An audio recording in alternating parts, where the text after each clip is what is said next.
Eric, this is awkward, man. You should have picked another Oh, time. Yeah, I don't have Omar. a shirt on. I just didn't have time for one. This is. I mean, this has never been a problem before on the podcast. No, dude, I could get a shirt if I had one. Just I didn't know we were supposed to have a podcast at this time, so I just feel comfortable being like this, bro. Is there a problem? So, and yeah, well, first, I think we need to just be honest. We've discussed previously how we record the intros afterwards. So that Oh, means that we literally did a podcast uh-huh. with Chris Bumstead, the current Yeah. physique Olympia, and then afterwards Yeah. we did an intro, and all of a sudden your shirt's gone. Yeah, so it's a dominance display. I'm so glad you noticed that. Chris didn't want any Okay. of that.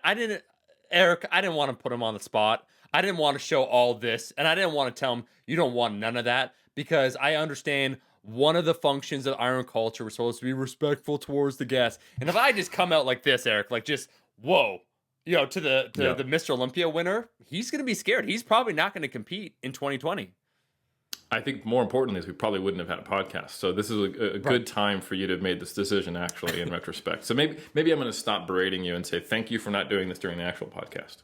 Eric, I'm here for you and I'm here for us. And I will always, like, I noticed, okay, don't think I didn't notice that Paul has some degrees. And I said off camera, I said, Eric, do we need him to remove his shit? Because I don't like when anybody tries to front in front of Eric, okay? I'm very protective of my brother. I appreciate that. Yeah. I appreciate that.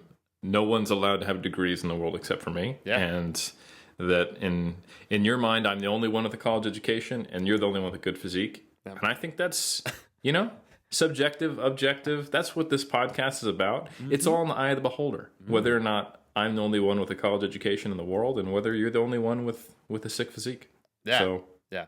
Well, Eric, I also didn't bring up something else, and then I guess we could do the intro. But we have such a great class of bodybuilders, of individuals that compete, that coach people, talking a 360-degree look at bodybuilding, the different divisions, what makes people do them, and then also maybe the future of aesthetics, how we define aesthetics. I was reticent because I didn't want to introduced what's clearly going to be the latest trend in bodybuilding, which is my new division, the body and wellness category, where there's a win at every size is kind of our slogan. There's no body fat requirement. There's kind of no physique requirements. You could take your shirt off. You could keep your shirt on. You get a tan. You could be pale like me. You can do whatever you want. But when you step on stage, there's one guarantee: you win. you win. Yeah. I love it. I think that's it's. I don't know how well it'll fit with the kind of the culture of the rest of bodybuilding. I think people are might be a little resistant to that, but hey, I fully support your push to drive that forward. And as we will see in this introduction, the definition of aesthetics outside of the competitive sport of bodybuilding is nebulous and it is individual. And I think this was a really cool look at the spectrum of the men's divisions in physique sport.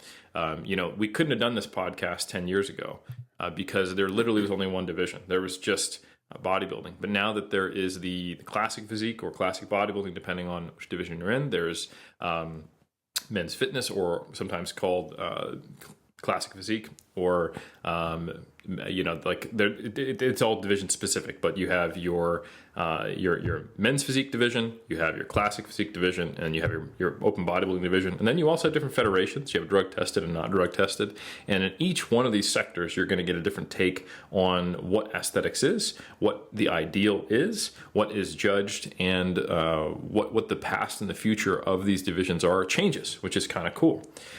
So that's what we discussed today, and we were super honored to have Classic Physique, Mr. Olympia himself, Chris Bumstead, just coming off his first win after placing second in that division previously and having a really good fight with Breon Ashley. We've got, returning to the podcast, John Meadows, the freak among freaks himself, to talk about men's bodybuilding. Then we have Paul Revelia, prolific coach, and who's competed in literally every single one of the divisions.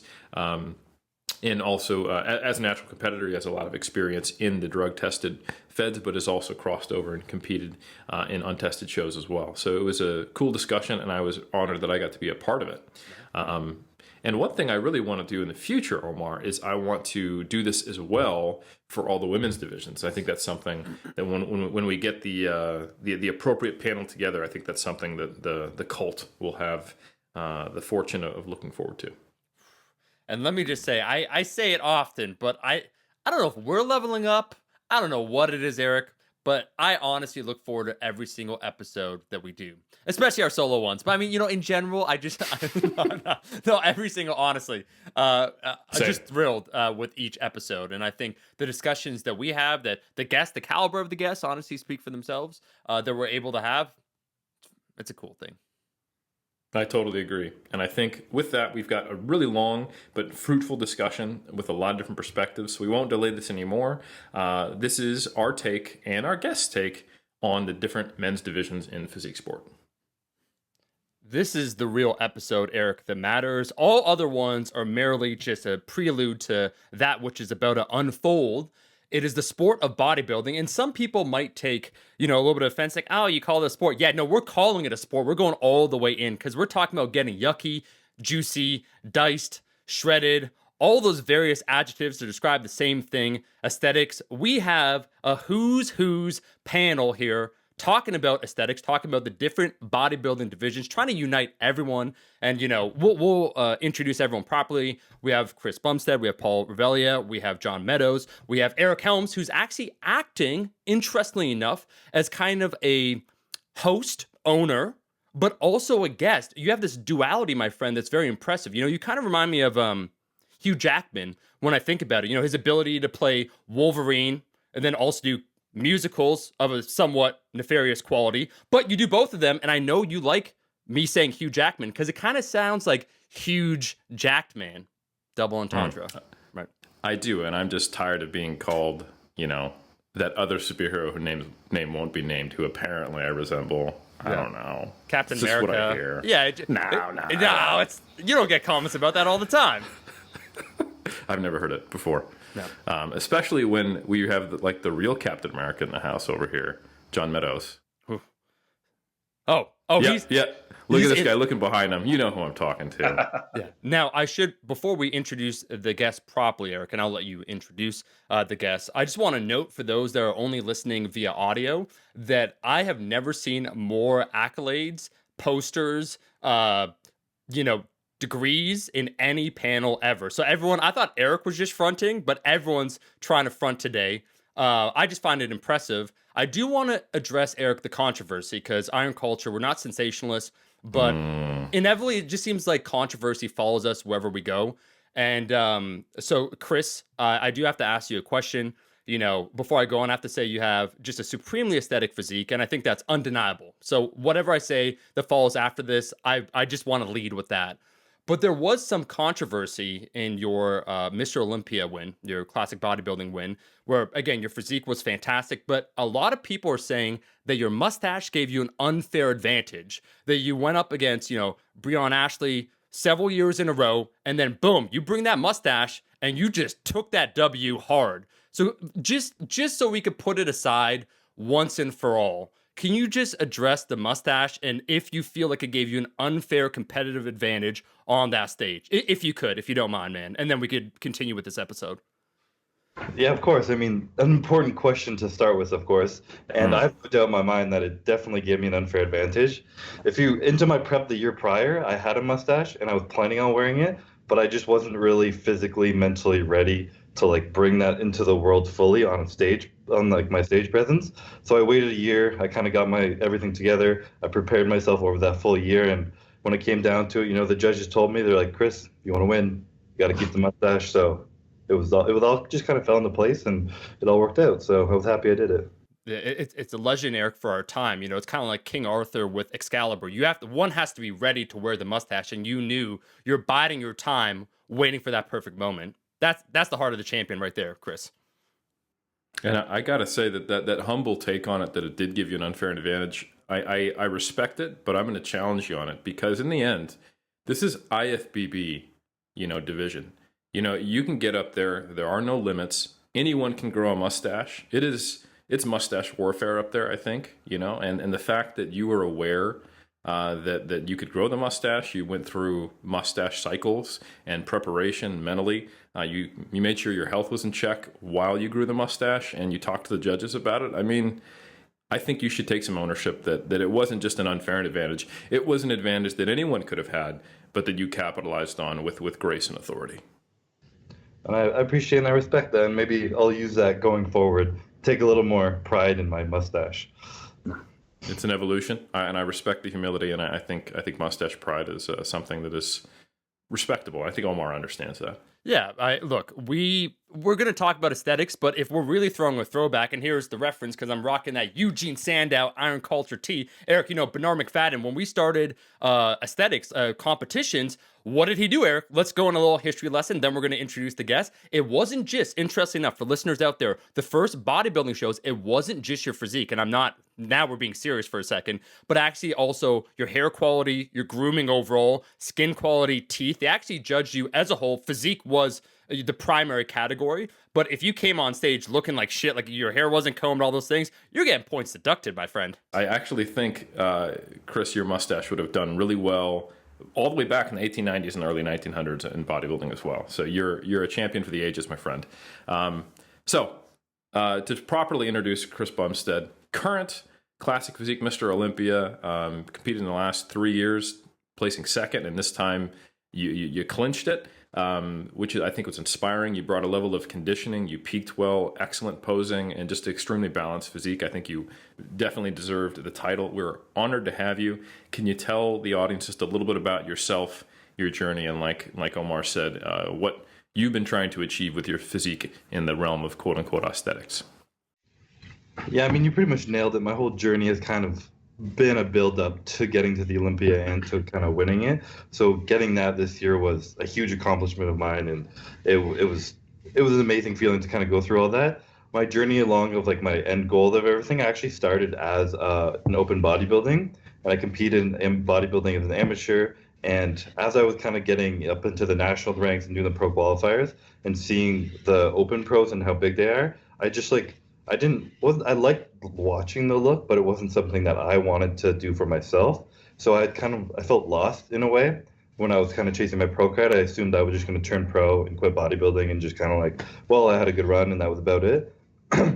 And then in like 2014 or 15, whenever Classic came out, everything just kind of like changed. I was like, wow, here's the future for me. Something that's like, I believe it's starting now. I can kind of groom into like the beginning of it and help kind of shape where it's going to go in the next few years. And that really excited me. And my goal was still to turn pro in open bodybuilding, which 2016, I turned pro as a bodybuilder. And I immediately didn't even do any pro shows like that. I just switched over to Classic immediately after. And I fell in love with that. I fell in love with like the goal of just pure aesthetics over size, the posing that put a little more emphasis on it, the routine, and everything that kind of comes along with that. So right now I would say I'm at like a size that I like. I'm just kind of fine tuning perfect little things. I have like body parts I'm trying to bring up, and I just kind of want to work with what I have, not trying to get huge, and just shape it perfectly, I guess I would say, before my retirement comes. Awesome. Well, I think that's really cool to hear, and it sounds very serendipitous, the timing of the rise of this division as well as you getting into the sport. So I'd say you fit the mold, and you're even influencing what that mold looks like as you displayed most recently. So that's very cool. And then we got a two-peat, John Meadows, IFBB Pro, back on the podcast. We're honored to have you. For those who somehow missed our first time you were on, could you introduce yourself and let us know about your journey as a bodybuilder? I mean, it's pretty much the same as Chris's. I competed in about 70 shows. I turned pro the 16th try. Yep. It's been a tougher road for me, obviously. But so I've just been around. I'm called the Bob Ross of bodybuilding. I've also been called the Mr. Rogers of bodybuilding. Love it. And I also get compared to Luke Skywalker about 100 times a day on my YouTube. So those are the three comparisons that I get that pretty much wrap me up nicely. I love it. And you've competed both in the open and the two. Is it under 212 or under 202 that you competed in? 212, which was straight murder. Yeah, I mean, I turned pro around 225 pounds and 4% body fat, and decided to do 212 shows. So I did that. I did 11 pro shows very quickly right out of the gate. The first 2 years that I turned pro, I figured I waited a long time. It was just time to put it in action. So here I am. And like I said, pretty much the same ride as Chris's. Although I have not worn a mustache on stage, I did wear chops, full-blown Wolverine chops, 1 year to a pro qualifier. And as I weighed in, I was told to remove them. So I competed the next day as a coward. I'm still embarrassed to this day that I cowardly didn't stand my ground and wear the chops on stage. But that's my story of facial hair.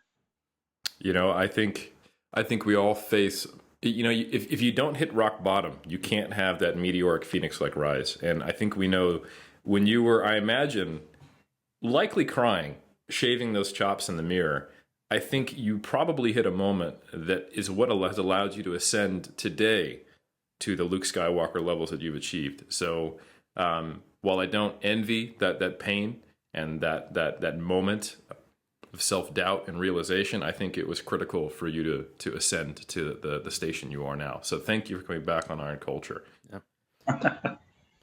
And last but certainly not least, Mr. Revelia, Paul Revelia, MBA, multi-time competitor of all divisions. I think we're waiting for the figure in the bikini crossover. You've done pretty much everything. I remember us hanging around back on the bodybuilding.com forums circa 2007, 8, 9, back when we didn't have an Instagram, book, MySpace, TikTok, Twitch, Twitter account. We were just doing the damn thing on the forums. And we were both among we were on the sub forum, contest prep sub forum, where it was mostly natural bodybuilders talking about, you know, Protan, and then how it was worse than Dream Tan, and you had to slap it in like we thought at the time. So anyway, welcome to the podcast. You're a highly regarded coach, but people may not know that you're also a successful competitor across a lot of divisions. So Paul Revelia, my friend, please introduce yourself to the cult. Well, I think you did it pretty good justice there. I think starting out in 2007 and 8, getting on the forums and then getting interested in the sport, competing on the natural side of the sport, but also in the NPC. I've had a little bit of success, even wearing a beard and winning an overall in classic physique. Noticing a trend here. Full beard with gray hair because I am an elderly guy now in my 40s. So, but, you know, mostly once I started getting into that contest prep mindset, I just became a student.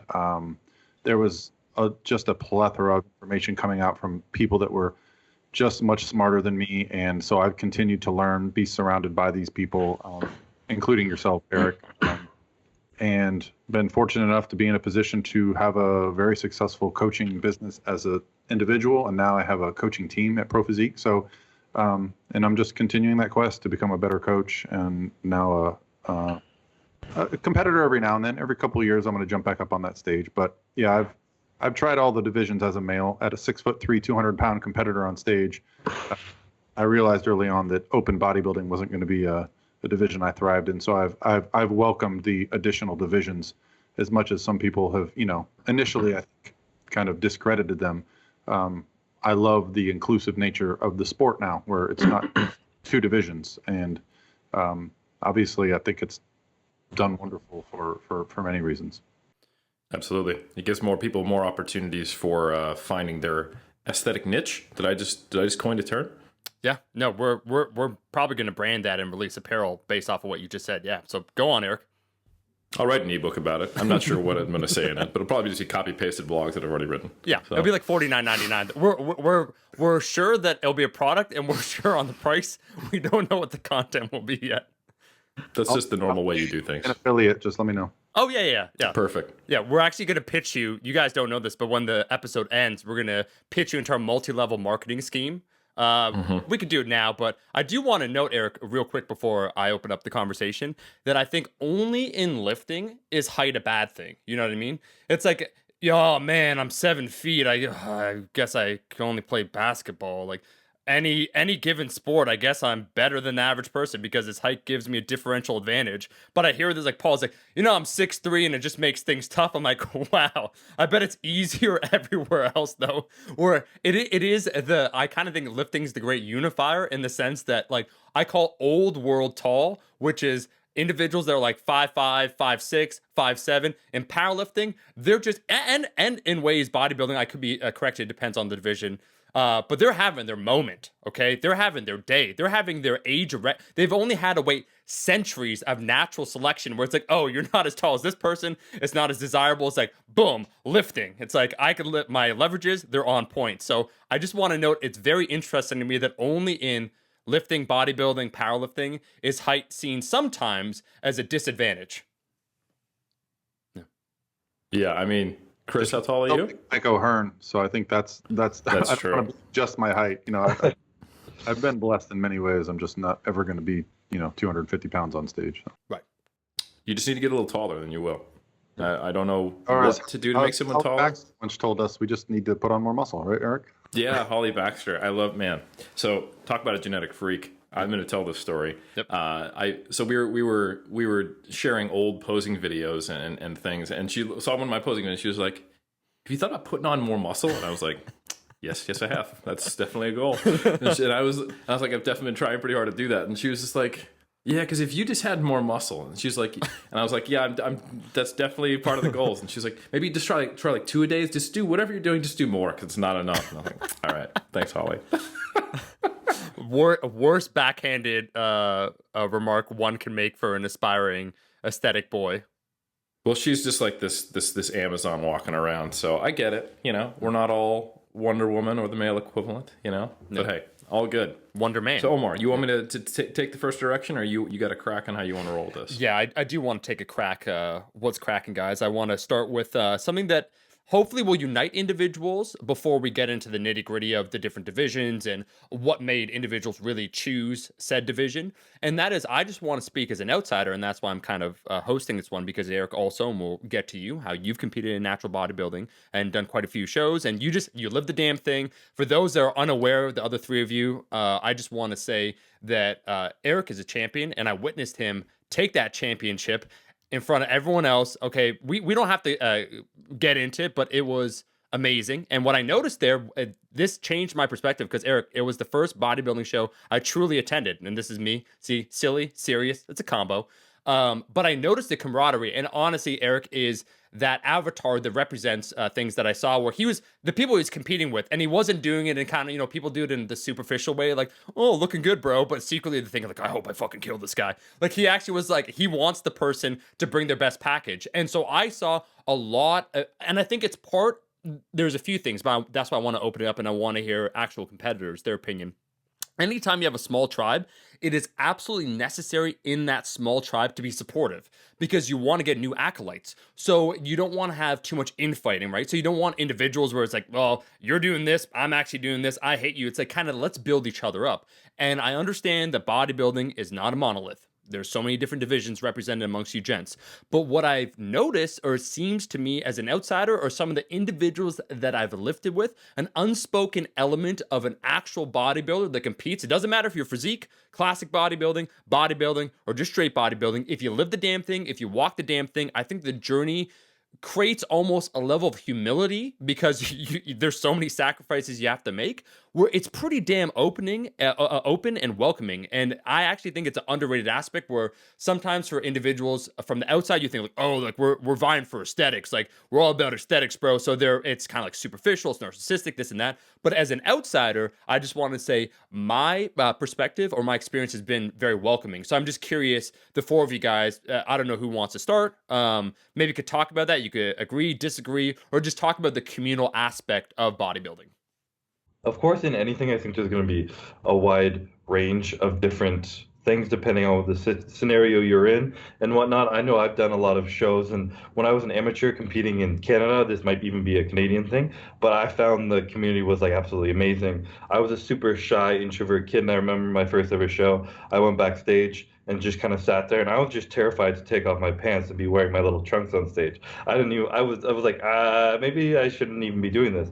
But I had like some older people come up to me, a few guys who were maybe like 5 years older than me, and they came up and they just started chatting, asking questions, and just like kind of make friends of me. And the same thing happened the next year I was at national. I was sitting in a corner just by myself, just like terrified that I like shouldn't be at this giant stage.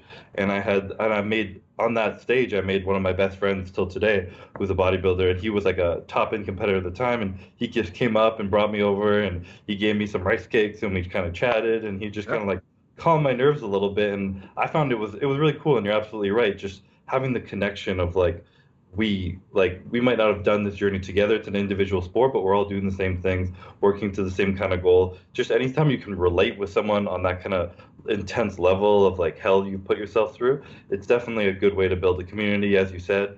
But of course, there is also like that kind of vain, kind of selfish side of the sport, which some people are. And you go to some shows backstage, and this is more I found when I was like a pro at shows. You'd backstage, there'd be a few guys. And my first year at the Olympia, I was walking around and I was cracking jokes with people because I've come out of my shell a bit, but I'm still nervous. And so my way is to kind of like chat and crack jokes. And the odd people would like laugh at it and appreciate it, and we'd chat. And then the odd person would just like put headphones in and glare at me, and, like turn their back. And I was like, okay, so avoid those guys, stay over here. And of course, it's a range for sure, but I think overall you're absolutely right. It builds a community that kind of brings people together, stuff you can relate to, talk about, and definitely when you put yourself through something that's really difficult, it's really nice to like not feel alone.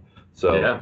it's really cool. Yeah. Absolutely, man. Paul, what do you think? You've done 45, or so you've attended 45 shows last year. So can you just speak about that? Agree, disagree, or just a commentary on the bodybuilding community? I think it's changed drastically. I remember going to my first show as a competitor in 2008 and feeling like all alone backstage and feeling different than everyone. Much of the same fears that Chris had. Like I didn't know when to get undressed, when to start pumping up.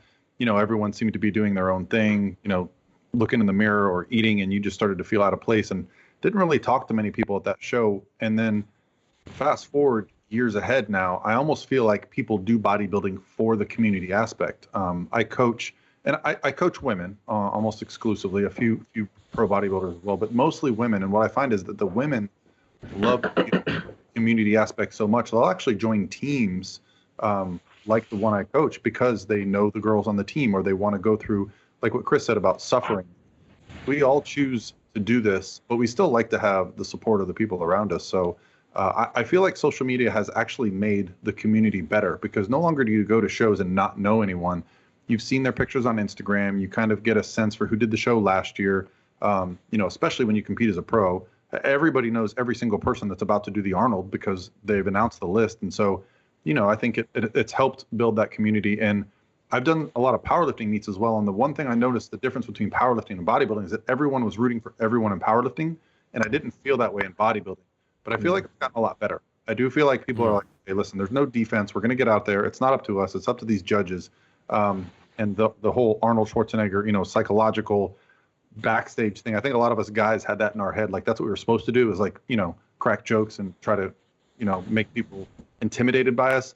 I don't think that's the case anymore. And I find the backstage area very comfortable, and I'm very chatty. And if I see somebody who's excluded, I try to include them. And I even tell my female clients, like, hey, if you see a girl all by herself and she needs help with her suit, her tan, or hair, go offer that. Don't limit who you talk to just because you're on a certain team. You should be friends. We're all in this together. Love it. Eric, I was going to say that I do thank you for inviting me to your show, where it was a personal experience, and I know it meant a lot for you, not for me to be there, but just to compete, like the community aspect, once again, that you represent. You do the damn thing, you walk the walk, you talk the talk, and just your actions speak for themselves. What I witnessed backstage, just the way that you conducted yourself, it was great. Because I can only imagine, let me give the reference point, is I haven't done a show, but I imagine at that point you're hella depleted, or maybe at that point you're carved up, but it's not fun getting to that position.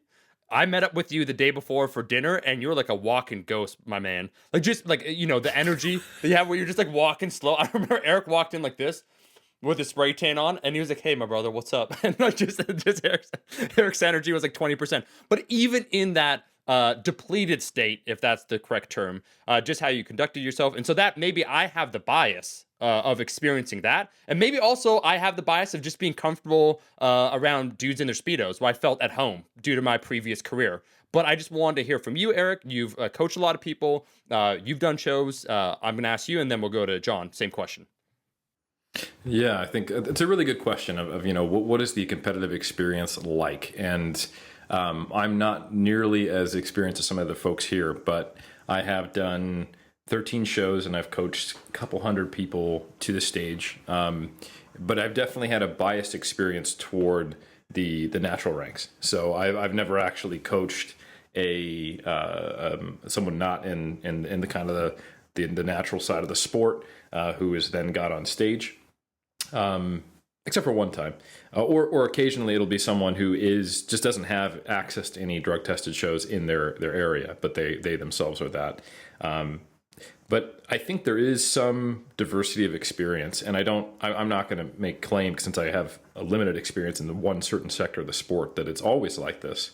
But the very first show I did with Alberto Nunez in 2007 was the Silver and Black Muscle Classic, which is a super small show in a local high school, Oakland Tech, in the Bay Area, and there was maybe 40 competitors. And we had like a really small backstage area. Everyone was helping everybody, and there was maybe 5 people running the show, a handful of judges, and the only people in the audience were the family of the people there. So it had very much this mom and pop feel, and I think for the most part, that's kind of what the natural bodybuilding experience is. It does change a little bit when you get to higher and higher levels. Like, for example, for a number of times, I have done the biggest show on the West Coast, the Muscle Mayhem, which was actually a couple weeks after the show you saw. And that's a big show. It typically has triple-digit number of competitors. And even then, it still maintains that. It is just more chaotic. And there's actually people who come there who are not just your aunt who happens to be in town. But the biggest show I've ever done was actually the NPC Contra Costa, which is typically, I did in 2007, and it was a qualifier for nationals. So it's, on the stepping stone, people trying to get their pro card in the United States. And the year I did it in 2007, Jay Cutler was the guest poser. So I think he had just won his first Mr. Olympia title, if I got my history right. And it was a big show. There was 23 people in the novice middleweights in the bodybuilding division. Not that there was other divisions at that point on the men's side. So it was definitely a very different feel. People were friendly backstage, but there were certain people who were all about it. I remember a guy got off stage who I was friendly with beforehand until he got placed, and he placed outside of the top 10, and he threw a massive tantrum. And that wasn't something, that was only my second show, so I hadn't seen that before. It was a stark contrast. But I would say, having now competed in New Zealand and the States and had clients compete all over the world, that I think it is probably cultural dependent, level, and to some degree maybe a little different on the two sides of the sport. I don't know that like the NPC and IFBB is culturally different, but they're typically bigger shows, and I think that actually does have a bigger impact. So that's been my experience. But I'd love to hear, John, what your experience has been both as a coach and competitor with kind of what it's like. Mr. Mountain Dog. I've seen about everything you can imagine. I've seen backstage areas where we were very supportive of each other, to the point helping people with their posing. I did the Team Universe one year, and I was backstage helping people with their posing. And later on, years later, those guys all got their pro cards. They remember that. I've seen people backstage on the verge of fighting. I've seen people fighting over bands. Hey, those are my bands. Give me those back. I've seen people buddy, and then after they weren't in the call out they liked, oh, he's fat. Why did he all of a sudden? I've seen it all. I've seen great backstage areas where there was a lot of camaraderie. The first time I went to nationals, there was 42 guys in my class, which was pretty typical in the late 90s. You always had somewhere around 40 competitors in your class at nationals. And you just sat there holding your breath, praying you'd make the top 15 because the competition was so tough. And then, sometimes you show up at a contest and you know everybody, you know what your competitors are like. It's more like that in the pro ranks. You know who's going to be there. You pretty much know what they look like. Their condition may be 5 or 10% better than the last time or worse than the last time, but you pretty well know what they look like. So you just focus on yourself. I think as an amateur, from what I remember, we're all checking each other out. Like, They used to have us line up for the weight classes. The first year I did nationals, I was a little bit late to the weigh-in. So I walk in and I see all these monsters in line, and I was like, oh crap, like I almost just missed it. So I get in line, and somebody was like, hey John, those are the middleweights. And I was a light heavy at the time, and I was like, I'm in trouble. If these are middleweights, I'm in trouble. These guys were monsters, but you got to see everybody in the line. So, those are middleweights. I was a light heavy. I was competing at 196 at the time. And then they called it light heavyweights. And I'm like, okay, my best shot here is maybe 25th out of these 45 guys. And, but you compare each other a lot, and you get to the pros, it's more relaxed. You just watch yourself. You just focus on yourself. You go out there, you do the best you can. I think as you get to the higher levels, I think guys are more friendly with each other because we respect each other's journeys. If I competed, say, against Chris, like, I know how good of a competitor he is. I wouldn't disrespect him and, say whatever. Whereas I think as you get up higher in the levels, we all kind of respect our journeys and what we've done and what it's taken to get there. Whereas an amateur, you're kind of like, it's almost like you're more cocky. Like, you're almost trying to prove to yourself, like, I'm better than these amateurs. And it's like a little different vibe. There's a little bit of arrogance. When I was in my 20s, I was in that ballpark where my first probably 4 or 5 shows I did in my 20s, I won all of them. I thought I was the man. And then I went to New York. I did my first regional show, and I got annihilated. I got my butt kicked. Then I went to the Southern States. I got my butt kicked, and it's exactly what I needed. I needed a big piece of humble pie, and that's exactly what I got. So I guess I'm getting a little long-winded here, but I've kind of seen it all. See, one year at the USA, I was walking off stage, and a trophy went flying by and kind of clipped my ear and shattered. There was a guy named, as the year I got fourth in California at the USA, a guy named Tavita Aholele got second place to Garrett Downing, and we're walking off stage, and he fires the trophy and like almost hit me in the back of the head. So I've seen people kind of snap too. Yeah. But anyways, I could tell you all kinds of crazy stories about backstage. That's what we're here for. I just want to note that I find it, very interesting. As you said, Eric, kind of the different experiences. And so I had a very select, like my sample size is just one. But I do want to put forth, it almost is, and I've spoken about this before with my buddy Mike and Alan Thrall, about it. There's almost like a Dunning-Kruger effect. Except instead of your assumed knowledge, it's your assumed jackness or assumed strength. Where those just starting out is kind of like, I don't know what I got. Like, I need to get stronger. I need to get bigger. And then there's kind of this mid-tier that aren't quite there. They haven't been battle tested. So either in their jackness or in their strength. And they haven't, as you said, John, had that big slice of humble pie. So it's like, I remember, and I'll tell this quick anecdote, this individual that thought he could beat my buddy Jeremy Hamilton, who was a 220-pound powerlifter that held the record in 2015. He broke the record. And this guy joined. So we're talking about, again, the mid-tier. He joined, and his total was 350 pounds less than Jeremy. Gym total has never competed and is also almost 2 weight classes above him. So by any metric, they're just leagues and leagues apart. But he would talk kind of low-key shit about this person. And we've spoken about it before, myself, Mike, and Alan, when it comes to strength, where it's almost the mid-tier individuals where you meet like a Jen Thompson, or I met Andrei Milanichev, or any of these world-class competitors, and the necessary struggle almost brings a certain level of humble. In general, I think it's like an equalizer almost, where you understand, as you said, John, the journey. It's like you don't know Chris's exact journey, but you respect the journey because you can imagine what it took to get to where he is. So there's that mutual respect where it's like there's that mid-tier where they just need that big slice of humble pie. So that's very interesting, man. Yeah. Yeah. Yeah, Eric. Chris, I would love to know what was because you said you competed in I think the 2014, 2015, 2016, and you got your pro card as a bodybuilder, and then you immediately went to the classic physique pro division, and it was quite new. What was that like? What is the atmosphere among the classic bodybuilding pro ranks with it just being so new? Are people like, what are the judges looking for? Is there confusion? Or like, what are the poses we have to hit again? Or at that point, was it pretty solid? I mean, definitely over the last few years, the idea of what they've been looking for has been kind of changing and coming. And my thought of it was they haven't found someone who fits it perfectly enough to have it. So they've kind of just been picking like the best almost mini bodybuilders in most shows because no one's really quite like perfect enough to fit the mold to be like, okay, this is it. This is what we want you to work towards. So, but until then, we're just going to kind of put in like the bodybuilders who have the most leanest, most complete physiques, no weak points, anything like that. And actually, my first ever pro show I did as classic. No one really knows I ever did this show, so it's kind of a secret.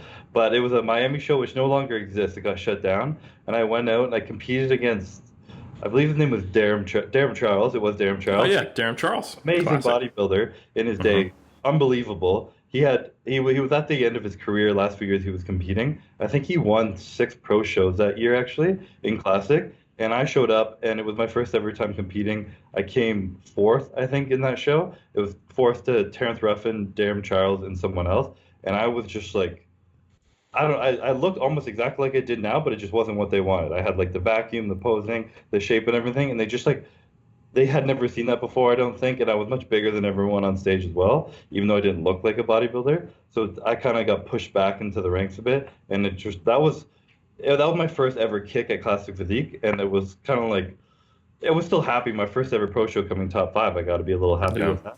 But of course, I'm always I have a very competitive attitude. I was like, hey, I got to kind of switch things up and change it. And I didn't really change what I did. It was more like I found over the next year when I competed, I think the division changed a bit. And I came in a little bit leaner, but overall I looked the exact same. And I won 2 back-to-back pro shows the next year and came second at the Olympia that year. So that was interesting to see that change. But in terms of like people understanding the posing and everything, we've all understood it. It's the same with bodybuilding minus a few poses here and there. So that's been well understood. But I think for sure, kind of understanding what the judges were looking for, they've been figuring it out for the last few years, and I think they're slowly kind of finding it now. Or that's me, kind of being a little selfish, thinking that they're finding it now because I won. But, I'm a little biased, of course, but They found it. Yeah, it's me. Yeah. Eric, I do think it would be a good idea to go through the round table and basically talk about every single division. First, a definition for those like myself, kind of a little bit of an outsider, those unaware, and then why that individual chose that discipline all out of the multitude of options. So let's continue, Chris, if we can, and I'll go around the panel, same idea as before. Can you first off just define what classic bodybuilding is? Like what makes it different than bodybuilding? And then why for you kind of described it before. And for people that are unaware, when you said, now I don't want to get bigger, I just want to get the shape down right. I'm like, you're massive, dude. Like as an outsider, I'm like, this dude is massive, So can you define what classic bodybuilding is? And then for you, out of all the different disciplines as a lifter throughout time, what has attracted you most to classic bodybuilding where you feel this most represents either your definition of aesthetics or what you want to do?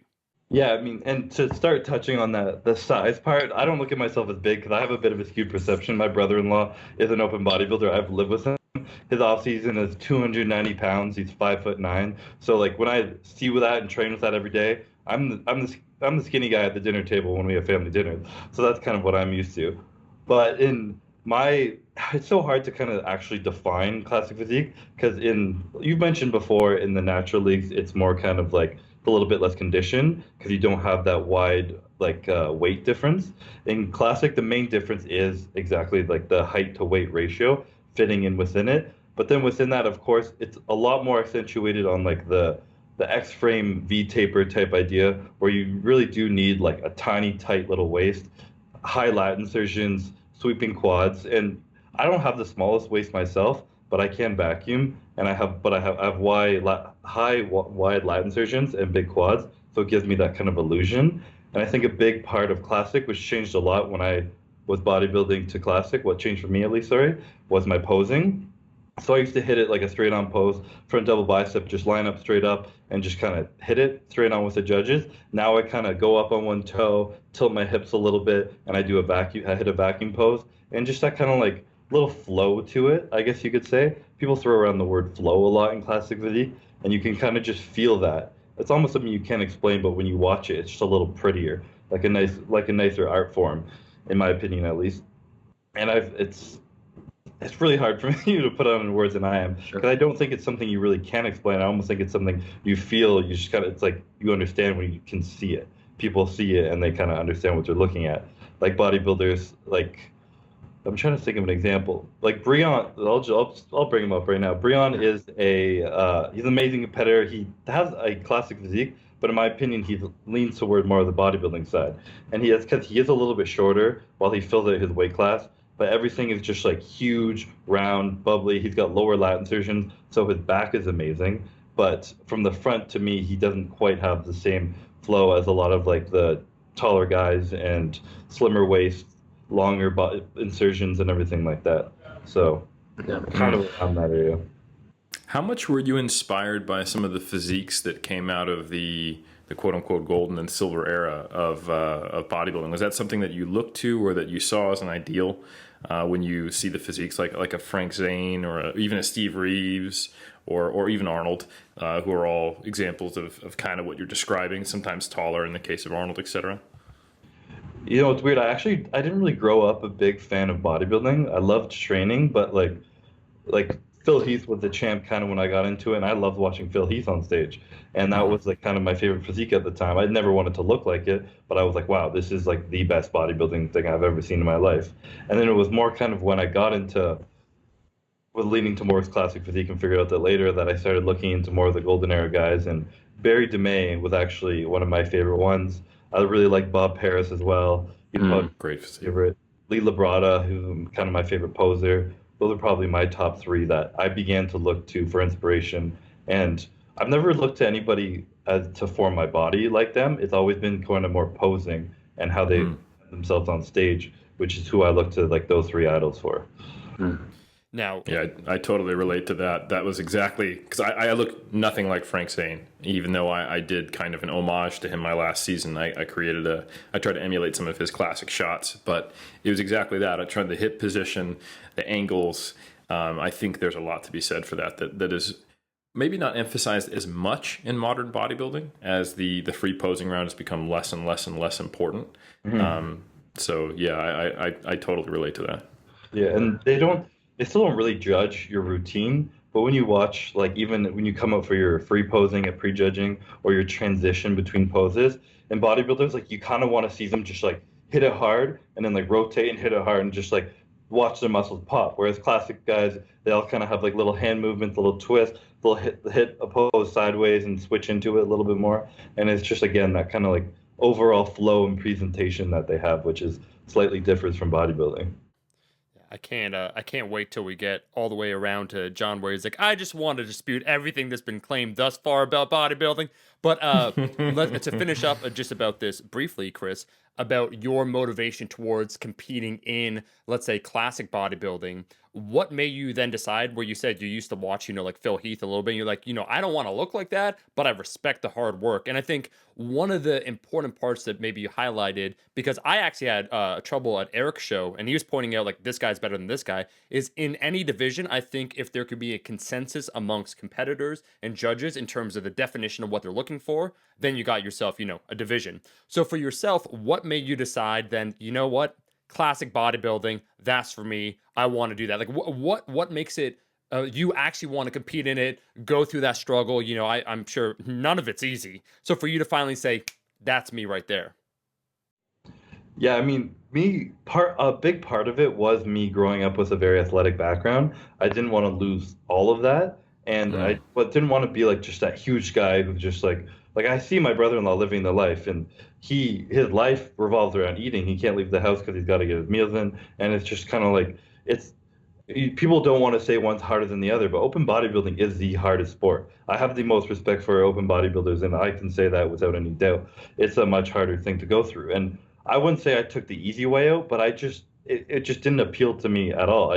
I love more just focusing on pure aesthetics rather than size, and just trying to build like a shape in something where my body can still move. Like I really enjoy still doing physical activity. I'll play Phil Heath called us weekend warriors back in the day, and people got really upset about that, but I kind of like that. I mean, I'll go play basketball at the Lifetime Fitness here and just like mess around. I bike to my gym in the summer. I'm still like slightly athletic, or at least try to be, and it's a whole lifestyle that I enjoy where I can still be super hardcore in my bodybuilding. And of course, prep time, getting shredded is just getting shredded. That's hard. But year round, everything, I still feel great. I can be active, and it's just the look also, of course, just appealed to me a lot more.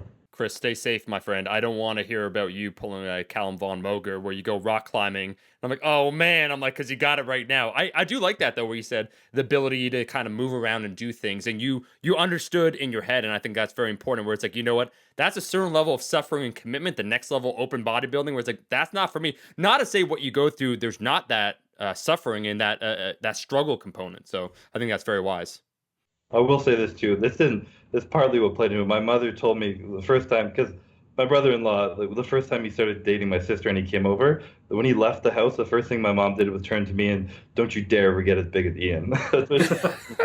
So that might have been a slight influence. I'm not really sure, but maybe subconsciously or what. But we're all mama's boys here, so I think that makes complete sense. When I came back, I thought I was jacked, and I told Eric this. First year away from home, went from 140 to 210.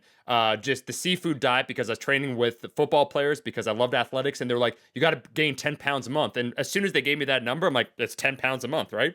And so in my head, I was looking up what Arnold was weighing, and I'm like, oh, he's on stage at 215. Here I am at 210, 215 myself. I bet I'm probably, 16% body fat. Like, everyone, you have delusions of grandeur. At best, Eric, And I came home, and my brother, bless my brother, was being encouraging, where I came home, I hadn't seen them in 8 months. I gained 80 pounds, probably, again, 20 to 30 of which was maybe quality. Like, I was training hard, but, the vast majority, not quality. And he's like, right on, man. Like, brother, great to see you. Like, you look great. Just being encouraging, being what a brother should be.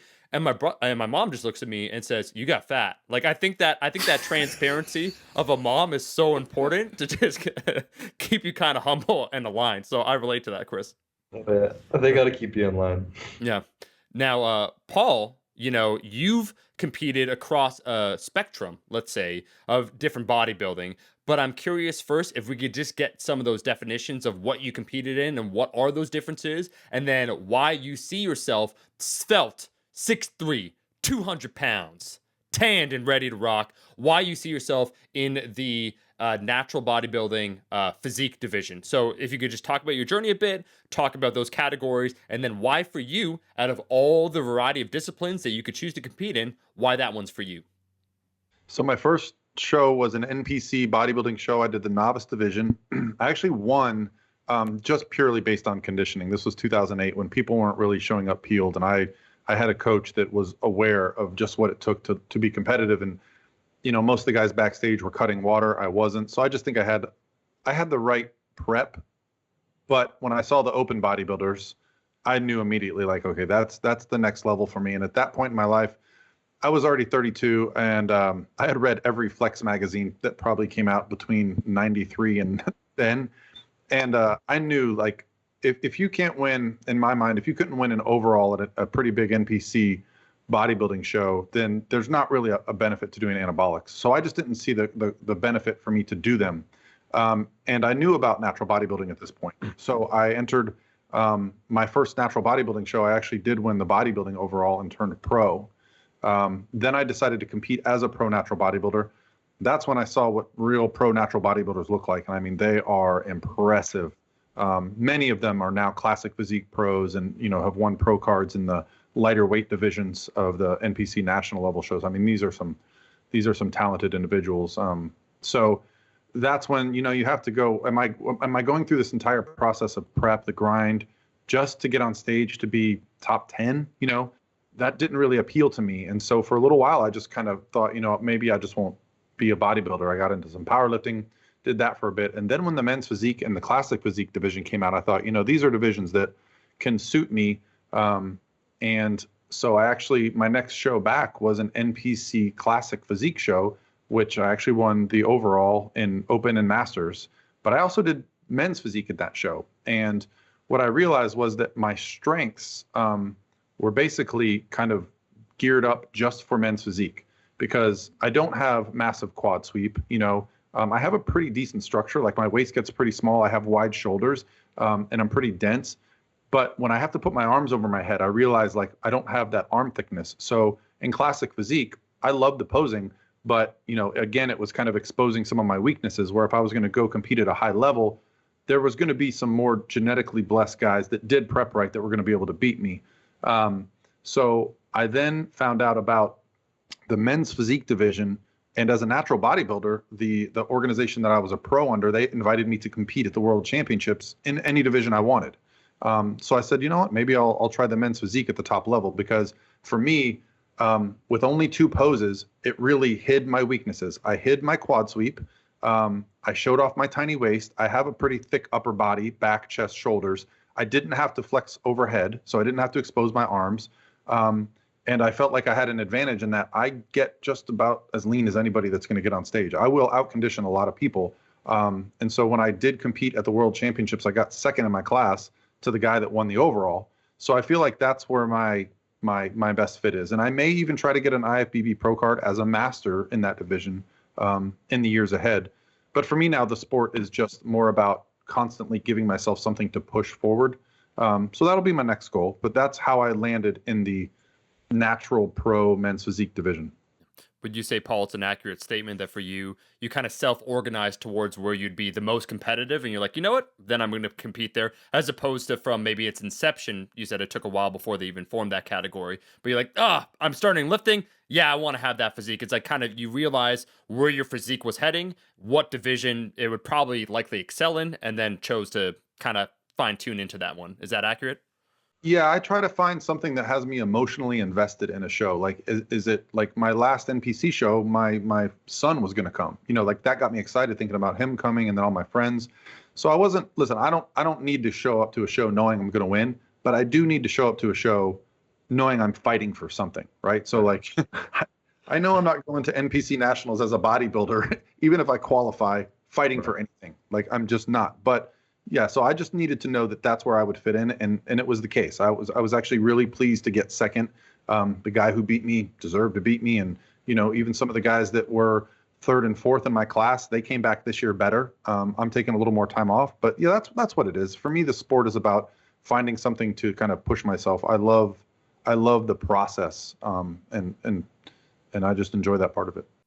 See, I hear that, Eric, and I hear where he said his son's going to attend the show, and I think to myself, damn it, this is what I'm talking about, the community aspect, and I have the bias because I was introduced to the 3DMJ crew, okay? I'm there. Jeff Alberts is there. Brad Loomis. I'm like, you can't get more wholesome than Brad Loomis, Eric. You've given me a heavily biased perspective because of the people like Brad just like, oh geez, like that's not how he talks at all, Eric. But I'm just gonna, it's like, oh geez, so many great competitors. He doesn't sound like that, he doesn't talk like that, but that's like in my head, he's like a Ned it's his Flanders. motif. Yeah, he's salt of the earth. Yeah, he was raised a Catholic boy, and he lifts weights and he works hard.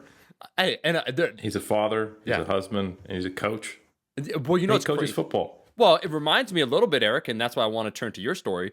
We had Brian Whitaker on, where he's a world champion natural bodybuilding competitor, but as we spoke about, he put bodybuilding third after his family and then his career. You invited me. I saw the Royal River City Royal Rumble 2019 champion. You've competed, I think you said 13 shows. Can you talk about just your journey, why you decided on natural bodybuilding? Because kind of as Paul said, he said for himself, I didn't want to endeavor, or I didn't want to do certain things in order maybe to go to the next level. Who knows what could have happened, but why did you decide first off in natural bodybuilding after your journey? And if you just talk about your journey overall and why you choose after, lifting now for, quite some time, why you choose 2019 season to compete in natural bodybuilding. Yeah. So I think for me, I got exposed to lifting for very, very personal reasons. It was something that I was doing to get through a rough patch in my life. And then once I got through that, it was very much like this is part of who I am. So I had a very deep personal connection to lifting as a catharsis, as what started very masochistic and became in a way I express myself and better myself. And it is very much the way I see it. It's given me almost everything. So early on, I didn't know that natural bodybuilding was a thing. I didn't actually get exposed to it until either late 05 or early 06. I don't remember. I got the opportunity to be a test judge at an INBF show, and that's the International Natural Bodybuilding Federation. So I, like Paul, was reading Flex, Muscle and Fitness, all these things, and I was looking at Ronnie Coleman at the time. he was kind of like my Phil Heath at that time. Ronnie Coleman was like, holy shit, you know. And I didn't really want to look like that either. Kind of the same way that Chris was talking about. It wasn't something I aspired to, but I liked the progression. And I was interested in powerlifting from the very beginning because I liked getting stronger, and it was that objective increase in load on the bar. And I was interested in getting bigger, watching the scale weight and seeing my physique improve. I think just striving to improve was very attractive to me. And since I didn't know that natural bodybuilding existed, I was like, well, I guess one day when I cross that bridge, I'll make a decision whether I want to go that route. And then I went to this INBF show, and I was blown away by the physiques. I was really impressed, and I realized in my personality, because I do trend towards extremes, believe it or not, as much as I talk about like balance and moderation, that's definitely self-imposed. I realized that if I drew just having a line in the sand, and I think you can do that with a division, which is an interesting conversation we're having now. But I think at the time there were no divisions; there was just men's bodybuilding. The line in the sand for me was, all right, I'll compete natural, and since there is a platform for that, then I can push myself within these constraints, kind of like Brian Whitaker set the constraints of here's what I'm going to optimize within my life. I was like, sweet, I'm going to try to get as huge and shredded as I can, drug free. So that was the rationale behind that decision. And then in this last season, 2019, even though it's funny, I did a show in April, and one of the judges caught me training the Sunday after the show. Because of course you train the day after the show, right? That's totally normal.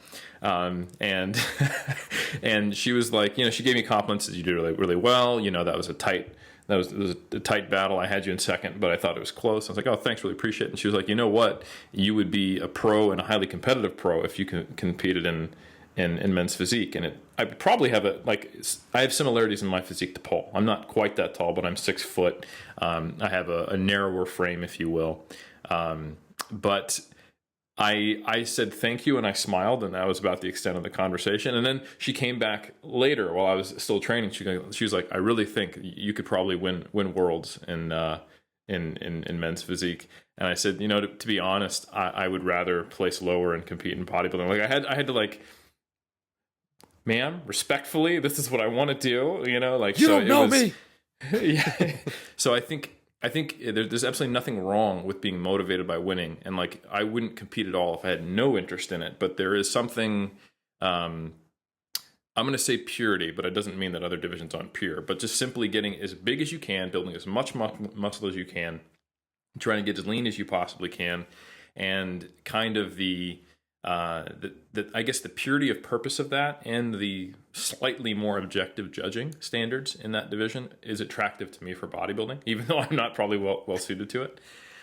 With that said, I did do I crossed over into the classic division in the very last show I did of 2019, because most of the shows I've competed in are INBF, WNBF, and this is an interesting distinction. Chris brought it up. So not all of the natural federations even have a classic division.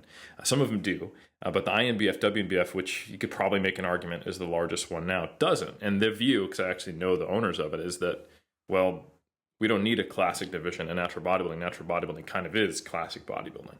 There's a natural limit on how big you can get. So they don't even have it. And in the federations where they do have the classic division, like Chris said, the main distinction is they don't require you to get quite as lean. They want a little more of that kind of like pumping iron level of leanness and that flowiness. And instead of like achieving freakiness from having veins in places we didn't know veins existed. That's kind of the way they look at it. Because I think that's where you really get the muscularity points in bodybuilding, in natural bodybuilding, is where you can really emphasize it. Just getting as lean as you physically can, because there is only so big you can get. So anyway, the concept of me not being as muscular as I can just doesn't quite appeal. I think it is a little different in the IFBB. But anyway, I did really enjoy competing, because this was a drug tested show under the NZIFBB. So it was definitely judges who were just, last weekend judging, bodybuilders in a non-tested show. So I think their mentality, even though it's a drug tested show, it wasn't that you needed to be like, they rewarded leanness, they rewarded muscularity. So anyway, I was happy to cross over. It was a lot of fun, and I really liked kind of the one free pose. So I do actually really like the classic physique division because there is a little more individual expression. You get, your favorite classic pose. I think it's just kind of cool that you get to express that. So it does have appeal to me, don't get me wrong, but I think for me personally, everything kind of aligns to where stubbornly I'm going to do the best I can in division I may not be suited towards, which is bodybuilding. But I think that just probably is because of where my initial motivating factors come from. Eric says, if I can't wear that neon thong, it ain't for me, man. I do want you, Eric, I do want you, because you can eloquently explain it. What are some of the criteria? What are they looking for when it comes to natural bodybuilding? So, as you said, what was fantastic, and this was a great insight, because again, as an outsider, my choices, we sat in the audience after you competed, and you said, Omar, like, check out, like, this guy right here, like, his conditioning. You point out numerous things, and I basically told you, I'm like, I think this guy would win, and he placed whatever. You're like, yeah, so I see it like 1, 2, 3, 4, and lo and behold, when the judges score it, it goes 1, 2, 3, 4. For myself watching, I'm like, I'm a little bit confused right now because I'm not great at judging it. So for you, can you just kind of define natural bodybuilding, some of the criteria that would make someone place well? Sure. Yeah. So in the bodybuilding division, in natural bodybuilding, most of the time they have 2 rounds. They have the muscularity round, and then they have the symmetry round. Yeah. Symmetry round comes first. So you go through your quarter turns, and they're essentially looking for what Chris talked about: the X frame, the flow of the physique, proportionality. So basically, top to bottom and front to back, and side to side. So if you have overpowering legs to your upper body, that might place you lower in the symmetry round, even though you might look big and get muscularity points. So the X frame, small waist, capped shoulders, do your arms and your legs and your torso and your lats and your chest all look to be the right size for one another. Some body parts you can get away with being huge and that don't really hurt you. Like, you're never going to get knocked out on symmetry for having big calves and arms. It's just nice to have them, And then the muscularity round is kind of the combination of your... It's the look of how muscular you are. And as you know, if you talk to someone uninitiated in bodybuilding, they'll look at someone shredded and think they're 30 pounds heavier than they are. And that's because what we see as muscularity is not only the size of the muscles, but also how dense, hard, striated they look. So it's kind of the combination of how lean you are, how well peaked you are, and then actually your just raw muscle size is the muscularity round. And you shouldn't get knocked down for having, like, say, a blockier waist, or not having as much of an X frame. If you're just simply the biggest and shredded and vascular and all that stuff, you should make up some points in the back end. And then the combined score, because the way it's judged, you've got your typically 7 to 9 judges, or maybe 5 if it's a really small show, and they throw out the 2 high and low scores. Is everyone just ranks them, and then you take the lowest score. So if you get 5 first place votes, 2 second place votes, you're going to be in first place, and your score will be 4 plus 5, 9, or whatever. And they'll look at it like that. And then essentially in the men's division, and anyone jump in and correct me if they think I'm wrong here, the difficulty on the judges' side, in my opinion, is easiest in bodybuilding and gets slightly harder as you skew down towards men's physique and classic physique, because there are more subjective elements. Don't get me wrong, everything in bodybuilding is subjective, but when it's very straight, like, it's not like you can't be too lean for bodybuilding. You can make an argument in some divisions and some federations you can be too lean for the other divisions, or too big, or certain muscle groups need to be bigger than others. But in bodybuilding, it's kind of like, you turn the volume up to 11, and that's it. You get as big and lean as you can, and so long as you don't completely destroy your symmetry in the process, then you get the points. Eric, let's hear from anabolic Luke Skywalker, because we'll open it up after. I appreciate you, gents, sharing your perspective. I want to open up after to an interesting question before we get to aesthetics, and that is why you even compete in the first place. Like, what made you guys compete, and we'll have an open general conversation. But we have to hit up, okay, John, Mr. Mountain Dog. Everyone's been saying, like, yeah, I do this, but I'm not doing bodybuilding, or I'm going to choose to do this, but yeah, I don't want to look like Ronnie Coleman, or like, I respect Phil Heath, but that's not for me. And then we have anabolic Luke Skywalker, who's willing to go all the way. Can you talk to me, my man, just about bodybuilding in general? Like, you're going to talk about your appeal, what made you want to do bodybuilding in particular, definitions of how you get judged in bodybuilding, and then maybe just your journey overall. Because you said you've been competing for a long time. You've been doing the damn thing. You've actually seen probably trends over time where I would assume, and I could be wrong, correct me, please, but the standards maybe in the 90s to the 2000s to now, 2020, maybe have shifted in subtle ways. So the floor is yours. Yeah, it's been real interesting watching the trends. I do want to say first, it cracks me up when someone says, I don't want to look like Ronnie Coleman. Like, don't worry, that's not a problem. You're not going to look like Ronnie Coleman. Like, I just always find that funny when people make that statement. When I started competing in 1985, and Chris alluded to seeing Phil Heath, and Paul alluded to seeing, who did you say, Paul? As a competitor, like in bodybuilding?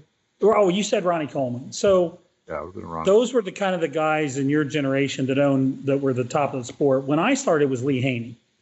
Now, I wanted to look exactly like Lee Haney. So when I saw Lee Haney, I didn't say, well, I don't really want to look like that. I did want to look like Lee Haney.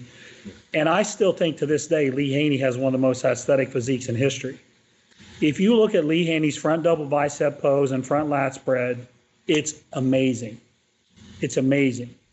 Now, I very quickly realized I was not going to look like Lee Haney, right? So I had, as opposed to a narrow pelvic girdle and wide shoulders, I had narrow shoulders and a wide pelvic girdle. So strike one and strike two right out of the gate. So I figured for me to be competitive as a bodybuilder, because I wanted to be a bodybuilder, I wanted to put on as much muscle as I can, I figured I had to put on a lot of dense, hard mass and show up in great condition. That was the only way I'd have a chance of placing well. Had I had my way, if I could have picked my own genetics, I would rather look like a Chris or a Lee Haney. It just didn't work out that way for me. So I just tried to make do with what I had. And, I figured if I just kept at it year after year and I got a little better every year, eventually after enough years, I'd do pretty well. So for me, when I opened up the first magazine at 12 years old, that's what I wanted to look like. That was Lee Haney when he won his first Mr. Olympia. It was in 1984. In 1985, Rich Gaspari came on the scene, very conditioned. But there were some guys back then. There was a guy named Muhammad McCauley that got fourth in that Olympia. Tremendous poser. And the posing in general was very, very good back then, and even into the 90s. Flex Wheeler had amazing routines. Vince Taylor came along and had amazing routines. And one of the things that bums me out about today is the guys don't really put together, this is not classic, this is open bodybuilding. They don't take the time to put together good routines. A lot of them don't. They walk over on one side of the stage, they put their hand to their ear, and then they hit a most muscular and they stick their tongue out. Then they walk to the other side of the stage. Please, Eric, I hope you don't do that. Of course not. But it drives me crazy. Like, there's an element of just class and put yourself in good poses to show. Look at Sean Ray's routine when he won the Nationals. It was amazing. Look at Lee Labrada's routines. Those routines didn't happen off the cuff. They put a lot of work into it. So I know I'm getting off on a tangent here, but I wish the guys now in open bodybuilding would put more interest. And it's not really their fault. Well, it is their fault. There's pride associated with it. But the rounds, as Chris said, they're not judged.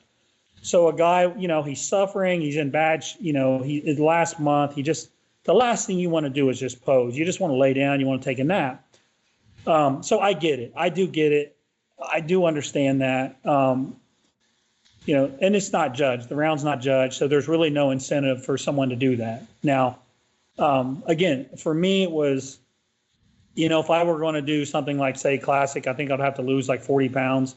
But I personally wish there was no open bodybuilding and there was no classic. I wish it was all one division, but I wish it was judged more like classic, is what I wish. I mean, I think that a guy should be able to get a little bit bigger as long as he maintains those standards of shape and structure that Chris mentioned. That's what bodybuilding is to me. Like, if it were up to me, guys like me wouldn't have a prayer against guys like, with the perfect structures, because I think that those structures are what make bodybuilding really special, having that look. And when guys, when they start to get bigger stomachs and their shape starts going out the door, then I don't think you should place high. That's just what I think. I don't care how big and how hard you are.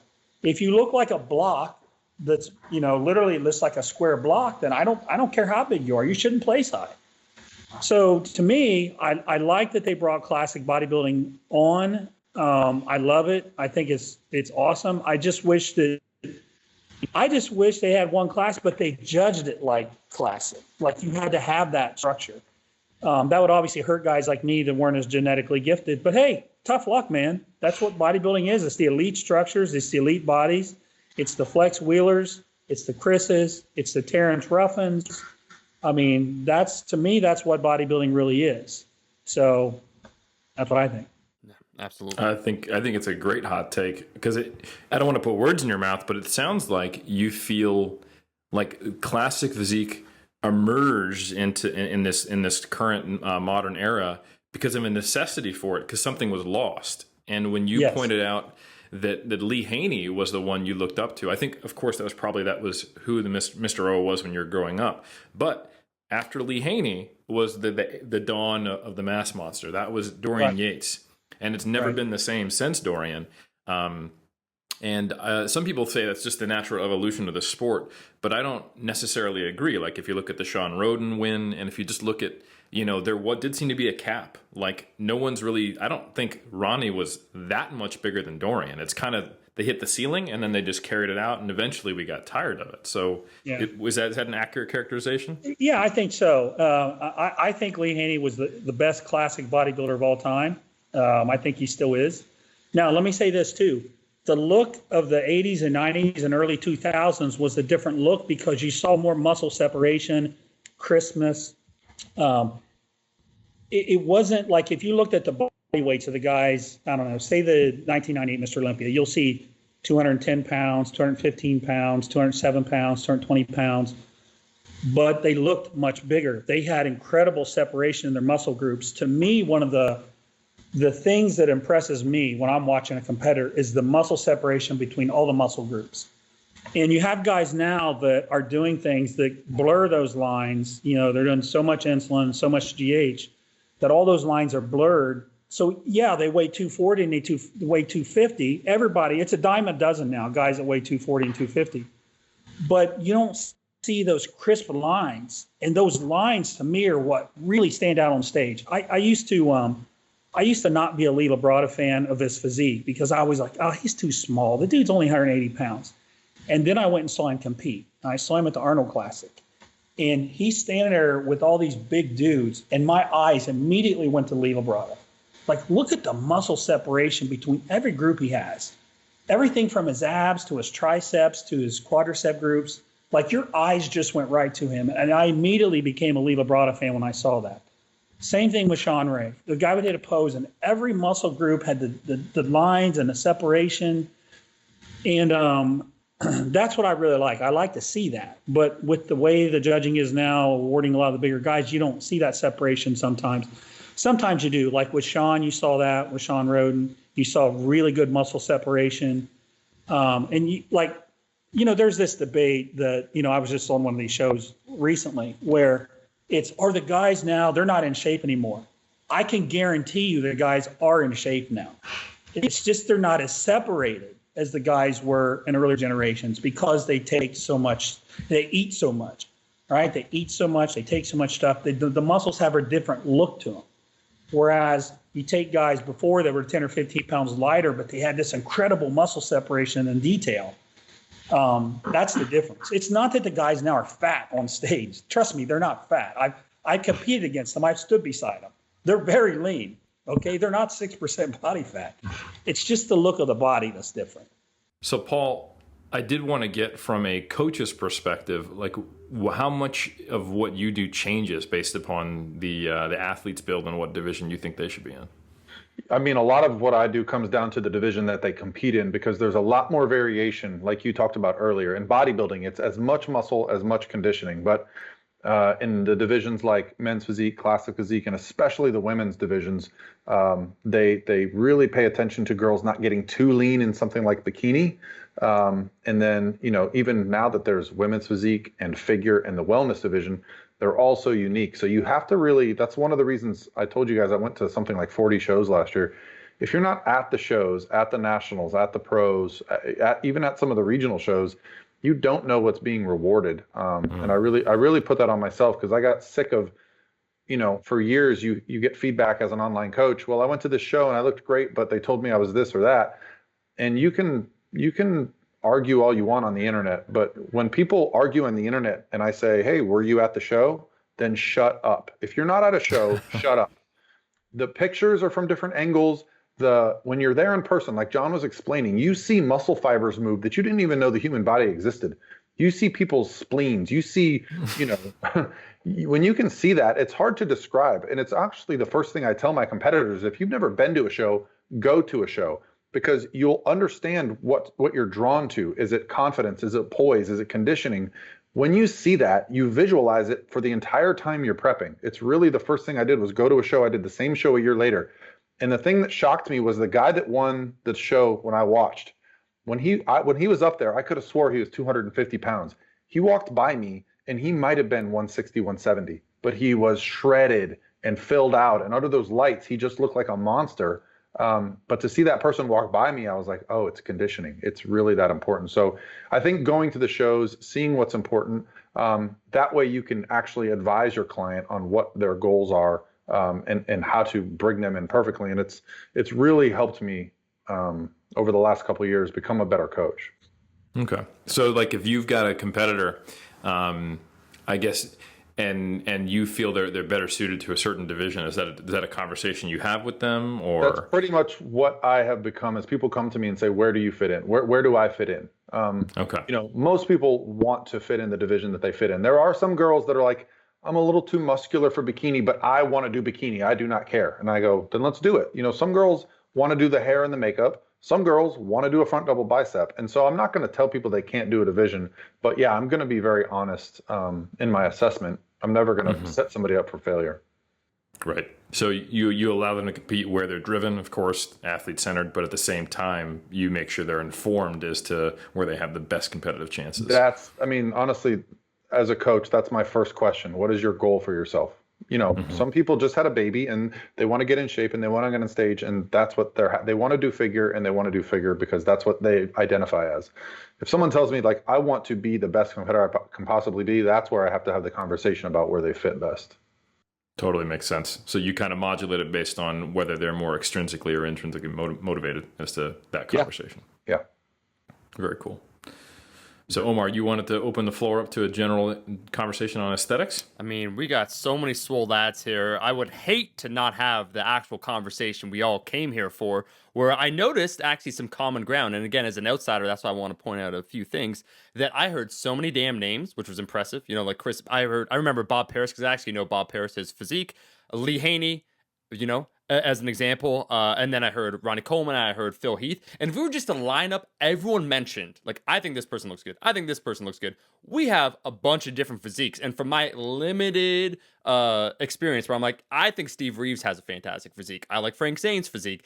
If we're talking about posing, and again, I don't have the experience any of you guys have, but it's like Pumping Iron, when I watched that, I wasn't thinking to myself, oh man, Arnold's physique, or like Mike Katz to me actually had the worst physique. I'm not hating on that guy, but when we saw him line up, where it's like, this guy can't pose and he's just blocky. Ed Corney was my guy, where he had just the posing and just his overall physique. That's what I personally find aesthetic. But what I noticed, which was interesting and potentially throws a wrench in my burgeoning, let's say, health and wellness category that I wanted to create, which the slogan would be a win at every size. And so, like, you just step on stage, you get the trophy no matter what. Everyone's in first place. It's easy. We all win. We all feel great. Cool. Is that I noticed the common ground between Chris and actually John, where I thought, not that there'd be disagreement, but, John, you do open bodybuilding. We do classic bodybuilding there, Chris, where Mike's kind of, John, is like, yeah, you know what? If I could compete there, or if I could have that physique, I like that physique too. So I want to open up the floor to maybe try and define what we find aesthetic, whether that changes. There's a subjective nature as well as a maybe more set standard. And I would put forth that sometimes it's almost helpful to try and define something via negative. So we can all agree almost that we don't like bubble guts, unless there's anyone here that's like, yo, that's my shit right there. When I see a bubble gut, I'm like, damn, that's good. Then we can almost agree on things that we don't want to see. So I just want to open up the floor to anyone. I mentioned Chris. Anyone can partake right now. How do we try and define, and what is aesthetics? Like, can we try and define it? Can we have a group consensus here? I know it changes over time, but what does one find aesthetic? I'll say this. I don't like it that some of the men's physique competitors are bigger than the classic physique competitors. I think, like, from my perspective, they should have weight divisions. If they're going to have weight division in classic, men's physique should as well. I think, I don't know if it's just my opinion. I've never seen them side by side with some people, but they appear to be, at least at the Olympia level, bigger than some of the competitors, even in bodybuilding. No, they definitely are. I've seen, like, I know Raymond, he won this year. He doesn't have the biggest legs, but he's tall. He's like 6'2" or taller, and he's huge. Even some of the guys like Andre Ferguson, he's pretty big. Brendan Hendrickson, I've seen them standing beside Beyonce, who's a little bit shorter but super filled out, and they, in a t-shirt or so, they look bigger than him. So I've heard that argument a lot, and I kind of disagree because I just like that mid form of like a lot of size along with it. Because these men's physique guys, their waists aren't getting bigger or anything; they're just getting huge chests. Yeah. It's kind of forming everything down nicely still. And I love the look that men's physique is going, but that's a very unpopular opinion. I see most people aren't a fan of it getting any bigger. Omar, what do you think? Men's classic physique. Look, man, when I was sitting there with Eric and I was trying to judge things, I understood that from the beginning, where everyone's perspective is kind of different. I grew up kind of what Chris said, a little bit more athletic background. So the physiques that I admired would always be physiques in motion, right? And so what I mean when I say that, Donovan Bailey, Canadian athlete, Chris, you know him, sprinter, right? Won 1996 Olympic men's sprinter. To me, that was the physique right there. And that's vastly different than a bodybuilder's physique. And I understood that when I sat my ass down and Eric was correctly calling out the places with pinpoint accuracy and my inability to judge that, I'm like, okay, so there's not I don't want to say different standards, but we can all agree on a consensus within a division of here's what we're looking for. And so maybe the conversation, Paul, is if we open up outside of divisions, can we try and agree on some general constructs of what is aesthetic? And so, yeah, I find that interesting. Like you said that, then Chris said that. I just want to open the floor. Anyone, and I saw John actually nodding his head to some of the things Chris was saying, like almost like John, you're thinking like, man, if I had Chris's genetics, like I would never put a shirt on. It's like what John thinks. Yeah, I have total respect for that and admiration for that kind of structure. And Chris isn't just a structure guy. He's worked hard to look the way he looks, but I'd be lying if I told you I wasn't a little jealous of some of the guys with those crazy structures, right? Yeah. I mean, I can't tell you how many shows I got second place in to a guy who was not even close to my condition, but he had a little tiny waist. That's kind of a hard pill to swallow when you've got more muscle, you're more balanced, you're more separated, and you're leaner, but your waist isn't as small. So, but I totally respect that. I totally respect it. And, I just like I mentioned earlier, I like to see lines and muscle separation. I see, like if I see a classic guy who has the structure, but he's not separated, he doesn't have lines, I don't really respect that either because he didn't do his homework and he didn't diet his butt off. So I don't respect that. I mean, I respect you as a person. I'm just saying that I'm not going to get all gaga over a guy who can't even diet and get in shape. So you got to have the beautiful structure, but then you got to pay your dues. You got to pay your dues. You got to suffer. You got to get in contest condition. You got to be separated and have those lines. So I think people like to bring up people who have pretty physiques, and they are pretty, but if we're talking about competing and being the best in the world, there should be a standard of condition as well. So I have a high level of respect for shape and structure, but I also have a high level of respect for someone who has the wherewithal to suffer and get in contest winning condition as well, because that's not easy to do. And there's no genetic gift. Well, there is, but it's rare for someone to be able to look that good and not have to work hard. Most of the guys that look that good have had to work really hard to look like that, to get that lean. Yeah, I was going to say, that's well said. Let's full stop then, Eric. Maybe let's try and define it where I've heard like lines. One of the things Chris said where he said, not just absolute size, but like kind of proportions. We hear all these words being thrown around. So Eric, maybe if you could put forth like a working definition of overall aesthetics or the different categories where we here are some of the words, right? We hear proportion, lines, symmetry, and we hear certain desirable things. Like a tiny waist seems to always kind of be in vogue to accentuate a certain muscles, right? So when we take a look at all these muscular bodies and we're trying to find out what essentially looks good, and there is a certain amount of subjectivity to that, how do we define then, Eric, that aesthetic physique, or what makes a physique aesthetic? Like, what are some of the prerequisites? Yeah, I think that will be pretty elusive Yep. Until we recognize, because you'll notice that we start talking about something we appreciate and then we shift towards talking about competitors. Yeah. Like Paul brought up the disparity between what we think is the standard for men's physique and classic physique, and how they shouldn't be bigger than them. And it's referencing these two different standards, right? And then, Chris shared that he sees that argument, but he doesn't agree. And then, John shared that really what he thinks should be something that's across all divisions is a certain level of conditioning and separation, which kind of go hand in hand, in my opinion. And I think the reason why we're seeing these elusive solitary definitions is that there is a difference between the art of bodybuilding and the competition of bodybuilding.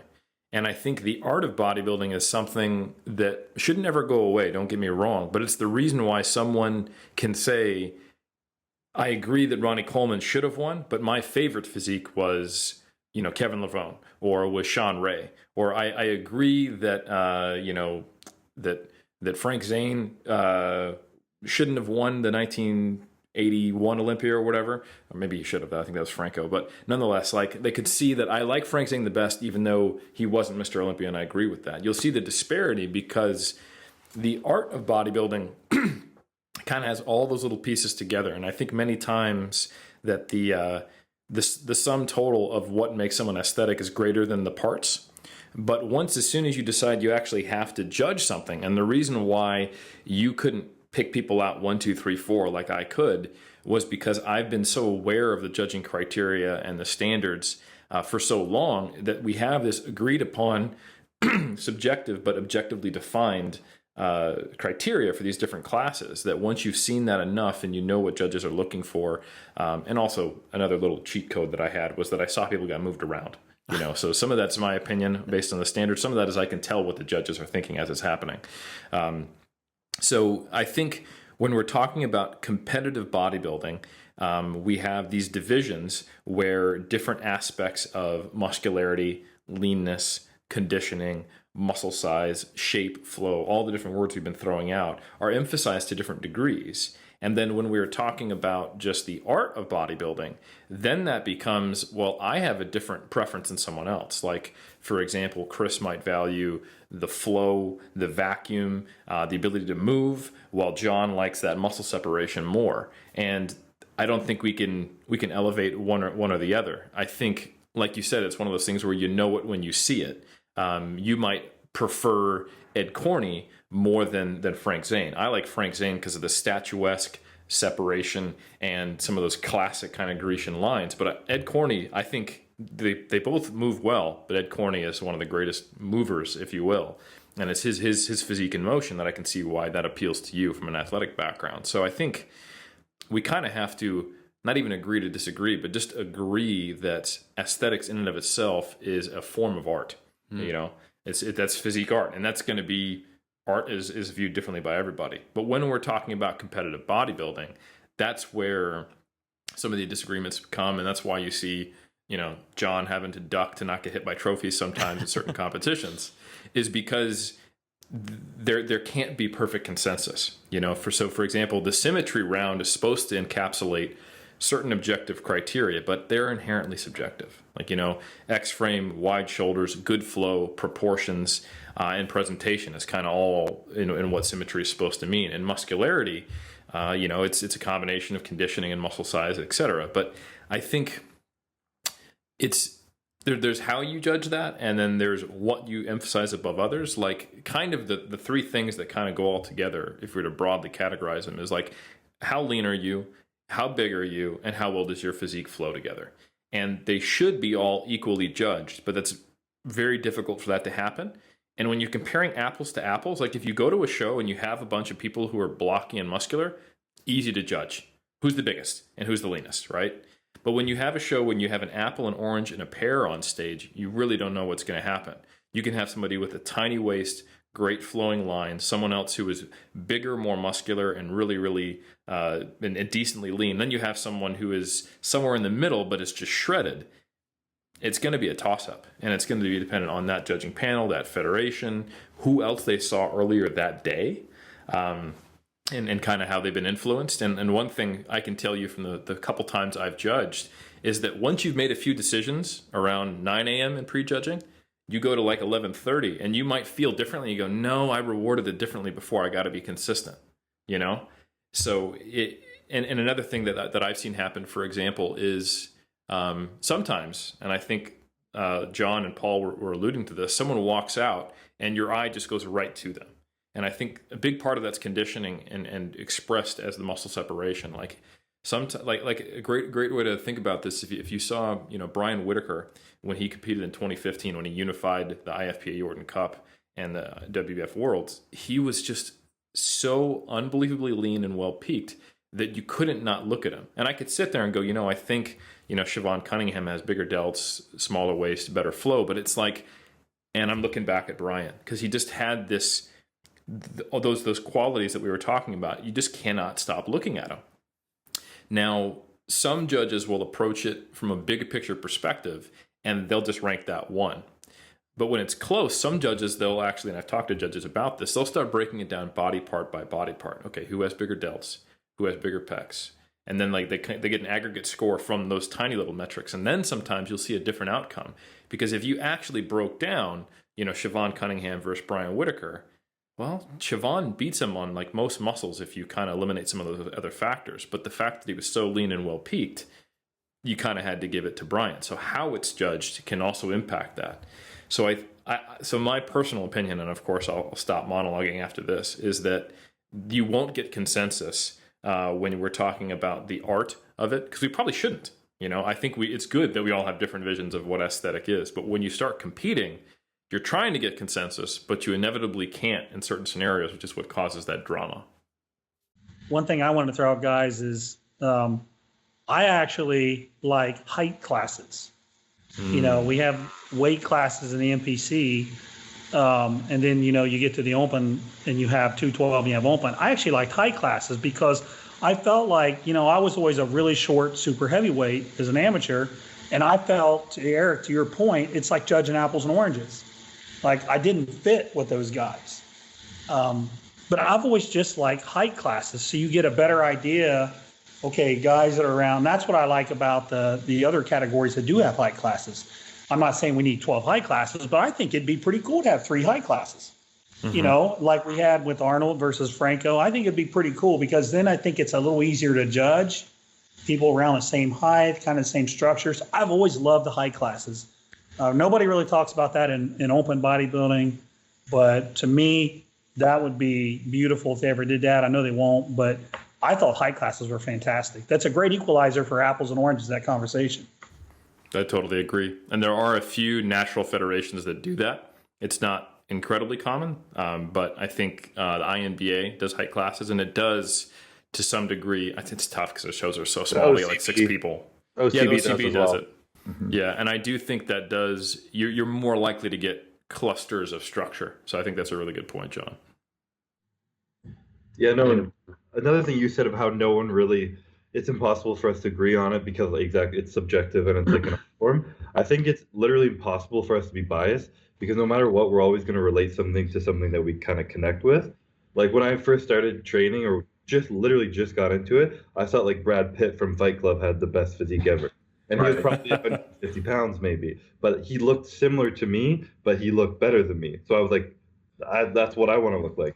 And then kind of coming forward and a little bit different, something that doesn't look like me is like why I really like Phil Heath is when I've competed, my biggest weak points have been my biceps and my back. I have like no back, no biceps. Whereas Phil Heath, He built it, but he has like the most unbelievable back double bicep you've ever seen when he turns around. And to me, I'm just like, holy shit! Like I don't have that at all in any way or form. So to me, that's just like that's the best because it's something Mhm. I'm chasing after so hard. I feel personally connected to that look.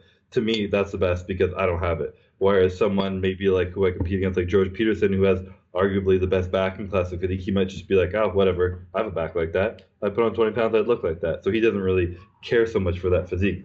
So like you were kind of saying, it's impossible for us to agree because of our personal connections to things are always going to create a bias. That's a really good point because when you see something that is impressive that's hard for you to get, you will value it differently than something that, yeah, I've always had biceps. That's not a hard thing. Yeah, Exactly. that totally makes sense. Yeah. And I like what John said, where he said Lee Haney, where I think, Chris, the subjective nature, as you alluded to, it's like John saw Lee Haney. It's like, that's my dude. That's what I want to try and look like, or I want to try and emulate. And then over time, I think that's the time component is a very interesting factor in terms of how we define aesthetics, both subjectively, what we like, and then also throughout time, where let's say, if hypothetically, and this is impossible, but if we were to go back, Eric, to Bernard McFadden, the first bodybuilding competition, and boom, Phil Heath just drops from the sky. So like the nearest competitor is probably like 190 pounds, like 12% body fat or whatever, and Phil Heath just descends from the earth like 300 pounds or whatever he is right next to the person. One, people's brains would explode, but two, it's a completely different time period, and I think that probably is a good segue into the conversation of the changing face of aesthetics, where, Chris, as you said, classic bodybuilding kind of opened up over the last few years, and you're like, man, this is my shit right here. And we see from John competing all the way from 1985 to now. Let's talk maybe about the changing face of aesthetics over the last couple decades, where we had individuals, huge figures such as Arnold Schwarzenegger, where he said things in bodybuilding need to change, and it kind of went viral. Where he's not a fan of 1, 2, 3, and he comes from a certain time period once again.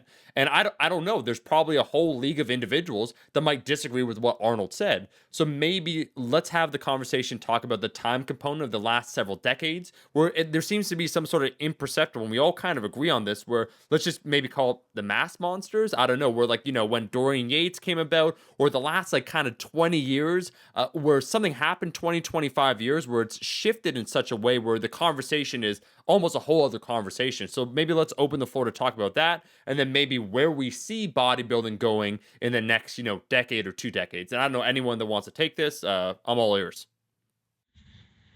Well, we've had aesthetic people compete. Like when I mentioned 85 Olympia, there was a guy named Muhammad Macaulay that was probably 150, 160 pounds, who was incredibly aesthetic. You had Bob Paris in an 85 Olympia. He got 9th place in that show. The physiques have been there. They've been there. It's just that the judges have tended to reward, with Dorian and with Ronnie Coleman, they've awarded the bigger guys. But the aesthetic physiques have been there, and they've done okay. They didn't win, but they've done pretty well. Look at all the second places Lila Brada got at 180 pounds. So now those guys, they have their own division, but there was a time when those physiques were rewarded. They may not win, but they were top 10 in the Olympia. Like Lee Haney, Muhammad Macaulay, Bob Paris, those guys were incredibly aesthetic, and they're top 10 in the world. So the physiques have been there. My It's just guy, now you my separate favorite guy, them. John, was Serge Nubret, who doesn't get a lot of talk from the Golden Sure, Era. yeah. But seeing Yeah. that guy, he beat Lou Ferrigno in the Olympia, and I don't know, he kind of disappeared. But that guy was, I think he could drop out of the sky right now on the Olympia stage and, stand next to the top guys in the classic division. So, yeah, you're right. The guys have been there. And honestly, I think those are the guys a lot of us admire. But if you don't have that genetic predisposition to have those pretty muscle bellies and tiny waist, you're only left with the other option. So I think that's where we get the mass monsters from. They're trying to make up ground. Actually, I think that's a really good point, because as much as Dorian Yates and Ronnie ushered in the era of the mass monster, I'm going to say most of Ronnie's career, He maintained a tight waist, a good X frame. I mean, he was the X Man. It eventually fell apart, but at that point, the era of the Mass Monsters was well established. And Dorian, he did have a bit of a gut, but it was a change. It was the first time that had really been seen, that degree of muscularity, his back, and also the graininess. He brought kind of that combined level of muscularity that hadn't been seen yet.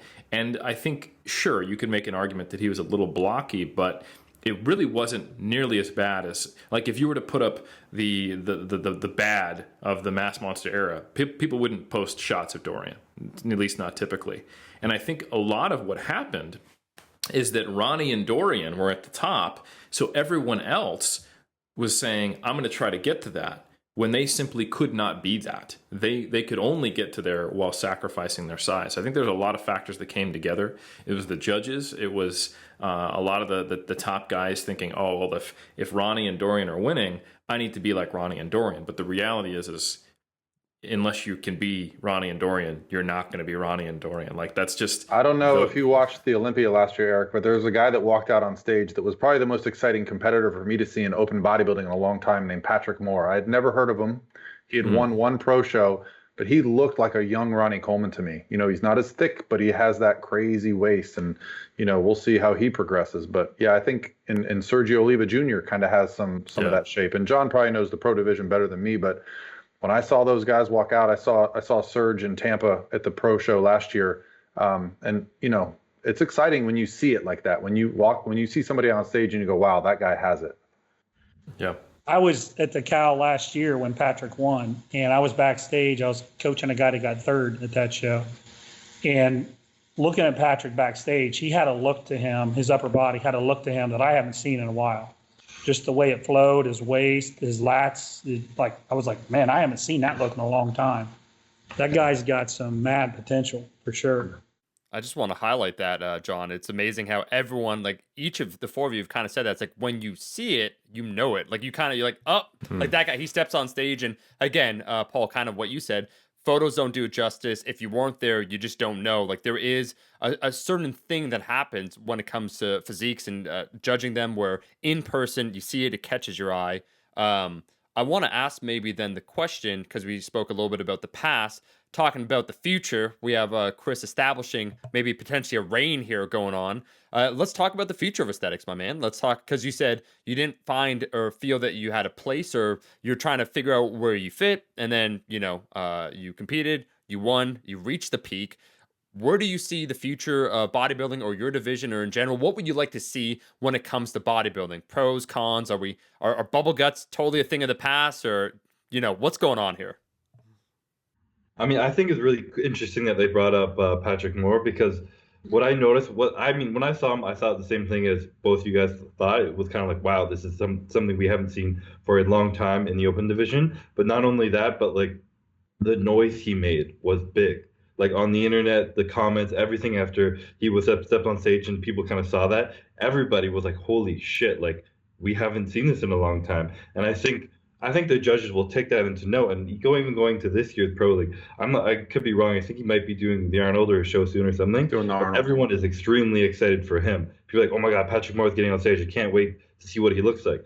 And I think the judges would be kind of foolish to not notice that, of everyone kind of getting so excited for that look. And I think that's going to kind of force maybe the division in that turn. And it does take really like one stepping stone, one person who everyone kind of realizes this is what we're missing, to kind of shape the way back in the direction. And if that's what we're all excited for right now, and the mass population is most excited for that, I think inevitably that's kind of the way the sport will follow, because it's a subjective sport. It's what we're interested in. If right now that's what we're interested in, especially because we have such we're like banishing the bubble guts. That's taboo right now to even say that, mention it, have one. It's like you get shunned off stage at this point for that. I've spoken to some judges, and they actually had a meeting with some of the pros before the Olympia, and they were straight up talking to them. They went up to individual pros, and they went up to them and like, hey, we noticed you had some troubles with your stomach last year. If you don't get that together this year on stage, like you're not placing in the top 5. Sorry, we're just not doing that anymore.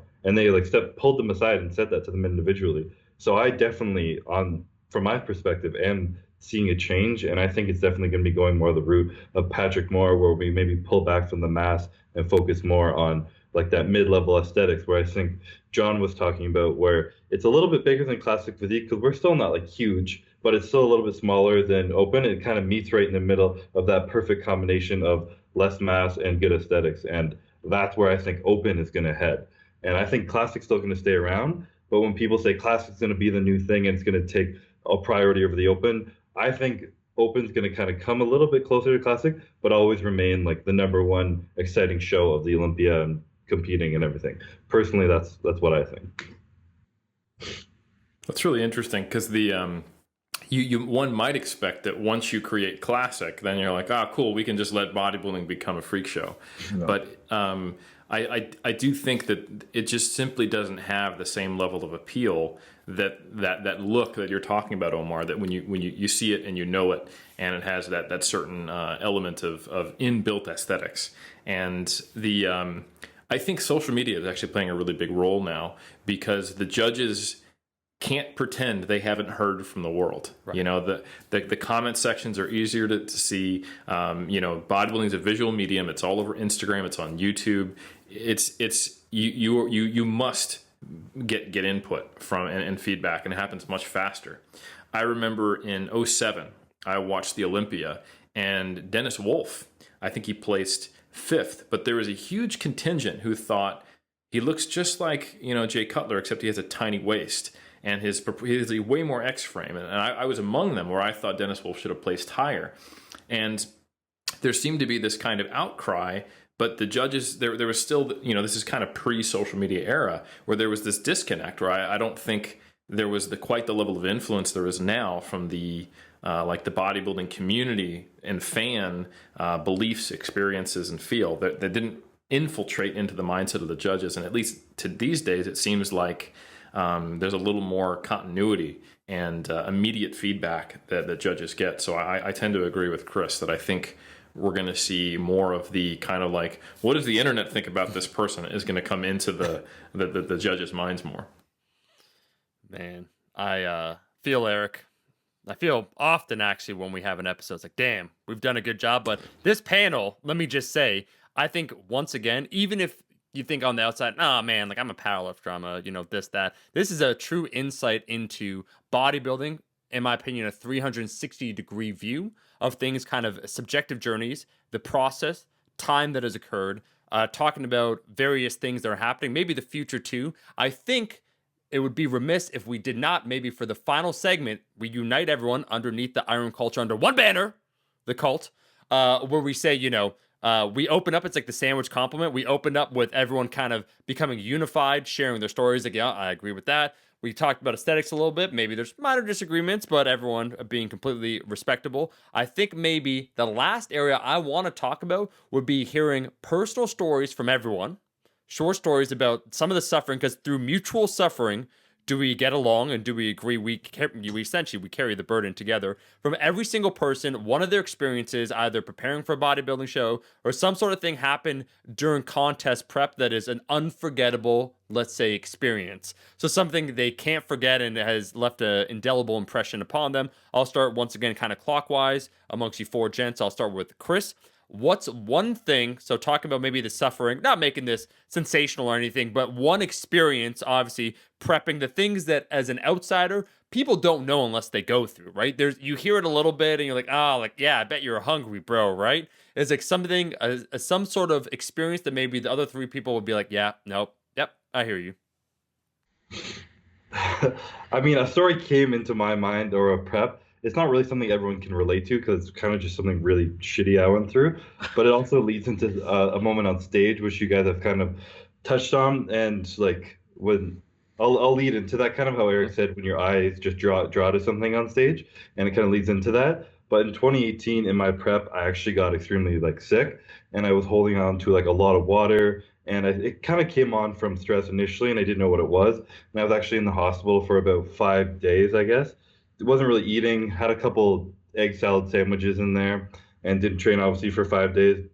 Put on like 20 pounds of water. And the first 6 weeks of my prep, I just didn't lose any weight, no matter how much cardio and everything I did. And then I just all of a sudden put on all this water, didn't know what was going on. They put me on Lasix, sent me home, and were like, "We'll do a kidney biopsy, all this stuff, try and figure out what's going on." And actually, I had an autoimmune disease that I was born with.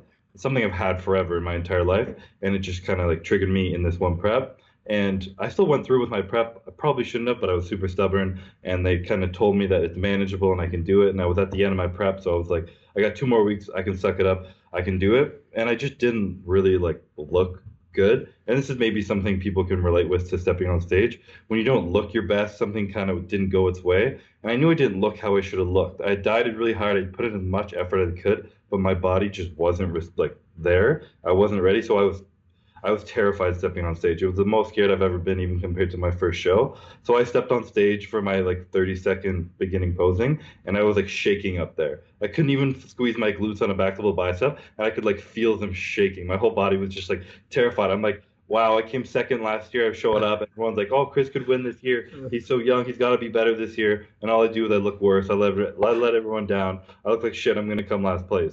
And I ended up getting second again that year somehow. I have no idea how, but like that presence that I had on stage that year was like horrendous. And people were like, yo, we just kind of looked at you and were like, this guy doesn't look good. Let's move on to the next person. Whereas this year, everything fell into play. I was so, especially after going through what I went through last year, I'm just grateful to have gotten through a prep healthy and like be feeling good and looking good. And I was so confident on stage. People like that's what everyone said to me. They're like, at the press conference we noticed you, on stage we noticed you. You just had this like stern look, like fuck yeah, I got this. Like I don't know if I'm allowed to swear on this podcast, but like who cares about everyone else out here? You know, like I'm here, I did my shit. Like look at me, and everyone was just like, I couldn't stop looking at you. Partly just because of like that facial expression, how like steady you were in your pose. You just hit it, and you just stared everybody in the eyes, and it was just like captivating. So for me, that's my biggest like thing I went through. And not everyone, you don't have to go to the hospital to some shit. Everyone's got shitty preps where they don't feel like they're 100% on stage, and not having that kind of confidence, it plays out into how you pose, your facial expression, everything. And it's you're so vulnerable up there. You can't hide that out there. So I think it was a really cool mental contrast for me to see that difference of from 2018 to 2019 to just how I felt mentally, emotionally. I love it, man. It reminds me of Arnold in Pumping Iron, where he's talking about posing with the guy, where the guy's kind of posing in a meek way, and he's like, when you pose, like obviously you want to come up where an underrated aspect, and you're hinting at that maybe with classic bodybuilding, is confidence, kind of elegance and posing, but how that really does inform, because it's a subjective, Eric, you say, the art aspect of bodybuilding, where those things, like if you're on stage and you're just like, just looking like that and not really owning your poses, I can't help but assume that would very negatively affect everything. 100%, yeah. Yeah. Paul, yourself, my man? Yeah, it's kind of hard to follow up a story of a guy that got second at the Olympia and then won the next year. But part of me thinks that this is Omar's way of, deciding if and when he's going to actually enter a physique competition. I feel like you're hinting at it. And so I'll tell you my little tale of the year I did 3 Natural Pro shows as a bodybuilder. This was 2012. And I decided I was going to do 3 shows.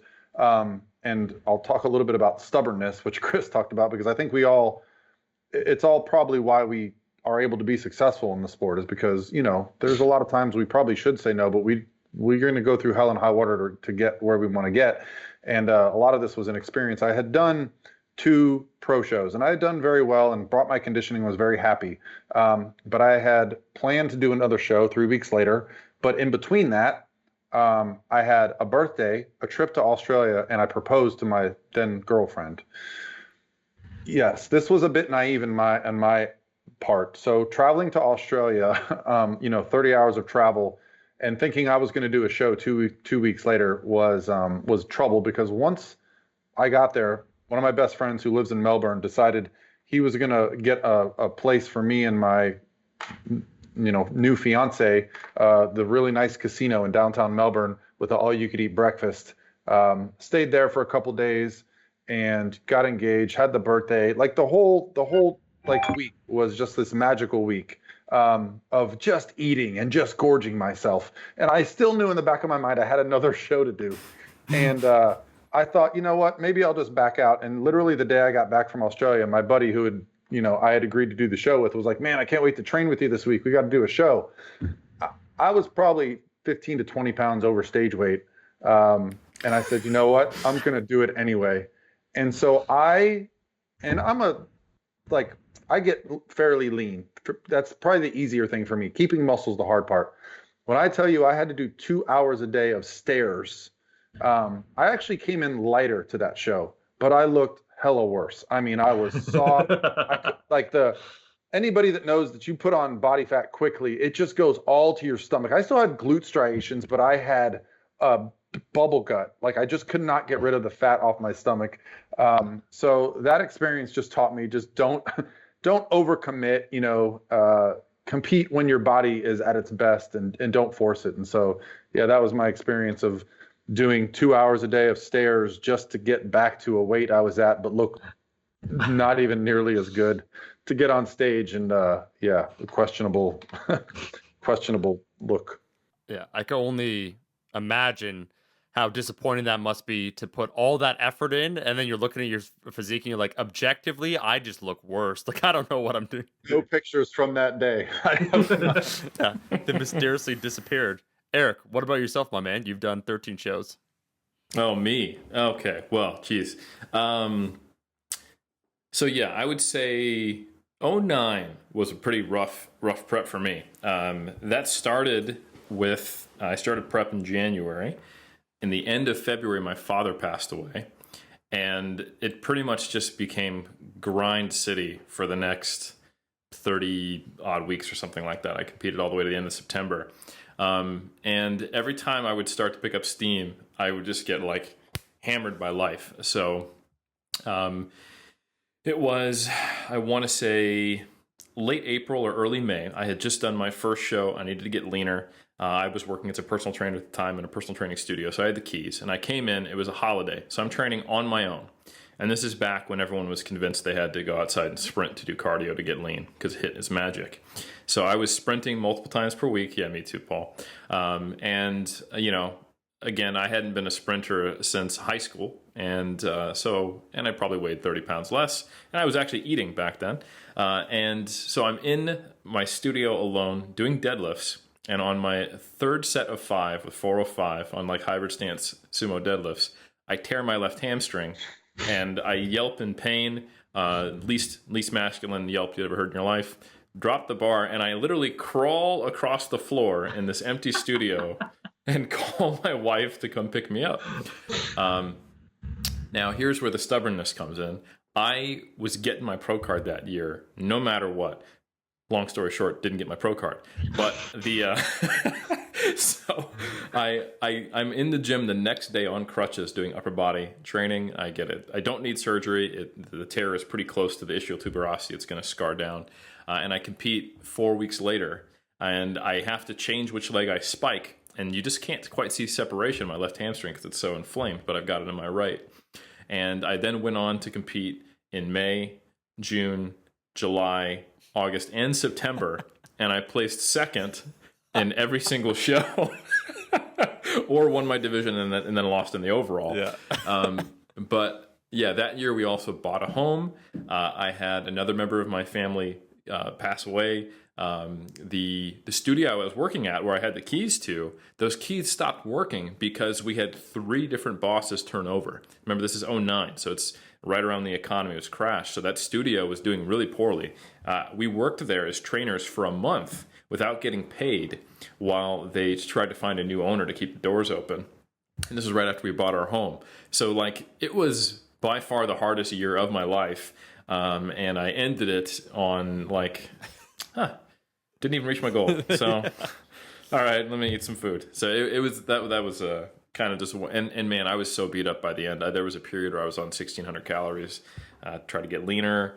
And I remember I would have like a very reasonable meal and I'd get like ankle edema, I'll have like oats and all of a sudden my ankles blow up and I'm like, this should be happening. I didn't binge. I had like oats, so it was a rough time. Hey, Eric, let me just say, my brother, that I think that highlights, though, your tenacity that you have that later would pay off in a multitude of ways. So even though you didn't get the W in that year, I think it was a character-forming year. Yeah, I mean, or just exposed stubbornness to the point of ineptitude, but that's fine too. No, no.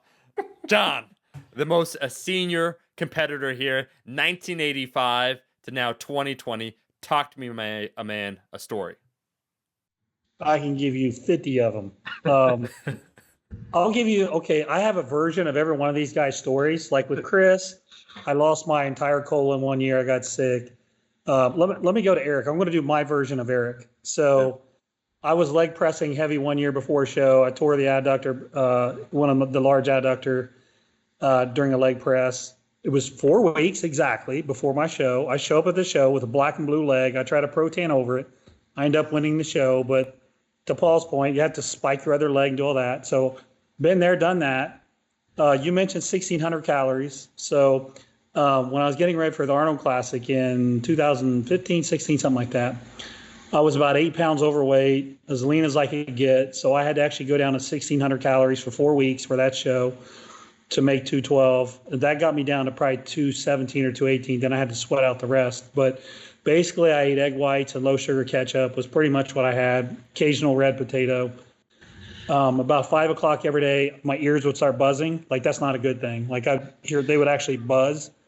So I was like, I called my friend Dave Tate, and I was like, Dave, something's wrong with me. He's like, what's going on? I said, my ears are buzzing. He's like, what do you mean? I said, this happens to me every day about 5 o'clock. My ears start buzzing. But anyways, so 1,600 calories. I could tell you stories about making weight. I've got, 8-9 hours to lose 8-9 pounds. I have no colon. I have no food in me. So I basically make myself sweat as much as I can. I went to a sauna for in Florida for the Tampa Pro, I think maybe for 5 hours initially. I came back because I weighed in at 214. I was in a sauna for 5 hours. I came back. I weighed in at 214. They said, sorry, you 2 pounds over. You got an hour. So I ran back to the sauna. My buddy Scott Stevenson's with me. He's pouring water onto the coals in the sauna, which you're not supposed to do, to try to make it get as hot as you can. So I sweat. I ran by a group selling clothes in a kiosk, and I said, just give me the heaviest clothes you got. And they're like, well, we'll say this. No, just give them to me. I'll pay for them. So I have on sweatshirts. I have on sweatpants. I'm back in the sauna. I get back. There's one guy left. He's packing up the scale, and he's the only one left. And I said, can I weigh in? Can I try one more time? So it was the guy who run the scale. So he sets it down. I weighed 212 on a dot. So I ended up making weight. I got third place at the Tampa Pro, and I've got like 8 other making weight stories, but I'll spare you the carnage. That's my stories. Oh man, let me. Can I just crown John the king of the masochists on this podcast? I think he wins. Who would have thought, Eric, the open bodybuilder, is the king of the masochists, willing to do whatever it takes? And gents, I don't know if this surprises anyone, but based upon all your stories, I don't think I'm going to compete. I don't know if that's going to surprise Scared him off. Yeah. You know what, Omar? This is what I tell people that ask me. Because I interview people before I work with them, unlike some coaches. Sorry if anyone does that, but I don't think anyone here would. But the first thing I say is, if I can talk you out of competing, don't compete. Yeah, that's a really good way of phrasing it. Yeah, if you're wavering even by me just talking to you about it, like you ain't about that life. Mm-mm. And you probably shouldn't be. yeah, you probably shouldn't be. I am aware of everyone's time. I think we could go on and on. I just want to say that I think this was a fantastic conversation. We've been talking over 2 hours, so I don't want to take anyone's time more than necessary. But let me just say, Eric, as the outsider looking in, I think the 4 of you did a fantastic job explaining things, your journey, why you do what you do, where I think, once again, until I had that experience where I went to a show, I would have maybe some preconceived notions that I was gladly challenged by. And so I think offering that interesting insight, because John, as an example, someone might say as an outsider, it's like, wait, dude, wait, you did all that? Like, man, placed third at a Tampa Pro. It's like, wait a second. It's like, but providing a little bit of that insight into the character, who you are. Eric, what you said a phrase that resonated. I like that. I could say lifting instead of bodybuilding, where you said like bodybuilding has given me a lot in my life, or has given me the most in my life. In a way, I'm sure the 4 of you guys would agree how much it's impacted you. So I just want to thank every single person. I do want to ask, now we've reached that time, the closing hour, where can people find you? I want to open it up first to Chris, and then I'll go around the circle. But where can people find you if they want to hear more more stories of, having autoimmune disease and then, just like holding on to 20 pounds and you're just not feeling it.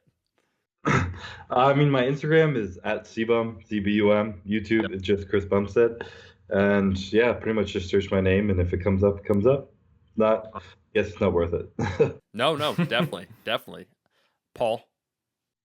So I have a last name that's real unique. So Revela I'm the only Revela, and my dad doesn't. You have a YouTube or Instagram. So yeah, those are my two favorite platforms: is YouTube, Instagram, and then my coaching business is prophysique.com, where I have some free training programs and stuff like that on there. Fantastic, man. Eric, where can people find you? Right here on Iron Culture. So let's go right to John Meadows. Where can people find you, John? Instagram, Mountain Dog One, YouTube, Mountain Dog One. I'm busting my butt on my YouTube, 5 videos a week for the last 3 years. It's doing really well. I appreciate support there. Congrats, John. I've been watching, and believe me, I'm learning from you. So good job. Thank you. And let me just say, it is no surprise whatsoever. Quickly, I've been spying ever since I saw Chris. People sent me the story. I saw your channel and so forth. And then John, don't think I didn't notice the Jeff Nipper thumbnails, my friend. Like where I see the grind on that content, what you're doing. It should be no surprise at this point. However, speaking once again as someone that creates some YouTube content, I've been doing it for a decade. Why a lot of bodybuilders excel. It's not just the aesthetic component where it's a visual medium and it does well on YouTube. It's like if you're willing to grind it out, do all those things to step on stage, you filming and uploading 5 videos a week, which for other people is like, oh, like, bro, I have video burnout. Like I've just been in front of the camera so much. You're probably just thinking like, damn, that's what's causing you to quit. Like I'm gonna upload another video, right? So I think it's no surprise. Let's call it the rise of the bodybuilders on YouTube, or also just high-level strength athletes. I think it's multifactorial, the reason. But like Eddie Hall to film another video, a daily video, he's not like, oh, I got to get in front of the camera. He's like, whoa, this is so much easier than World's Strongest Man. Like I'll do this every damn day. So I just want to thank everyone for being on. I want to thank everyone for listening. You can help out the Iron Cult because we're growing. We're competing outside of our division, so to speak, with other health and fitness podcasts that, Sex with Emily, Dr. Emily. I don't mean to demean this, but Dr. Emily. Respect the doctor. Credential. Yeah. Respect the credential, Omar. Yeah. Because now you're not just having sex with a person, it's a doctor. So, I mean, come on. We're hitting it. So it's a tough division that we're in, but we're confident in our ability. You can leave a rating review if you so choose, whatever you want. I mean, 5 stars is the obvious answer, but we'll leave it up to you to make your own subjective opinion. On YouTube, you could go ahead and leave a comment. We'll do our best to respond. We're back every single Monday, Iron Culture, from now until eternity.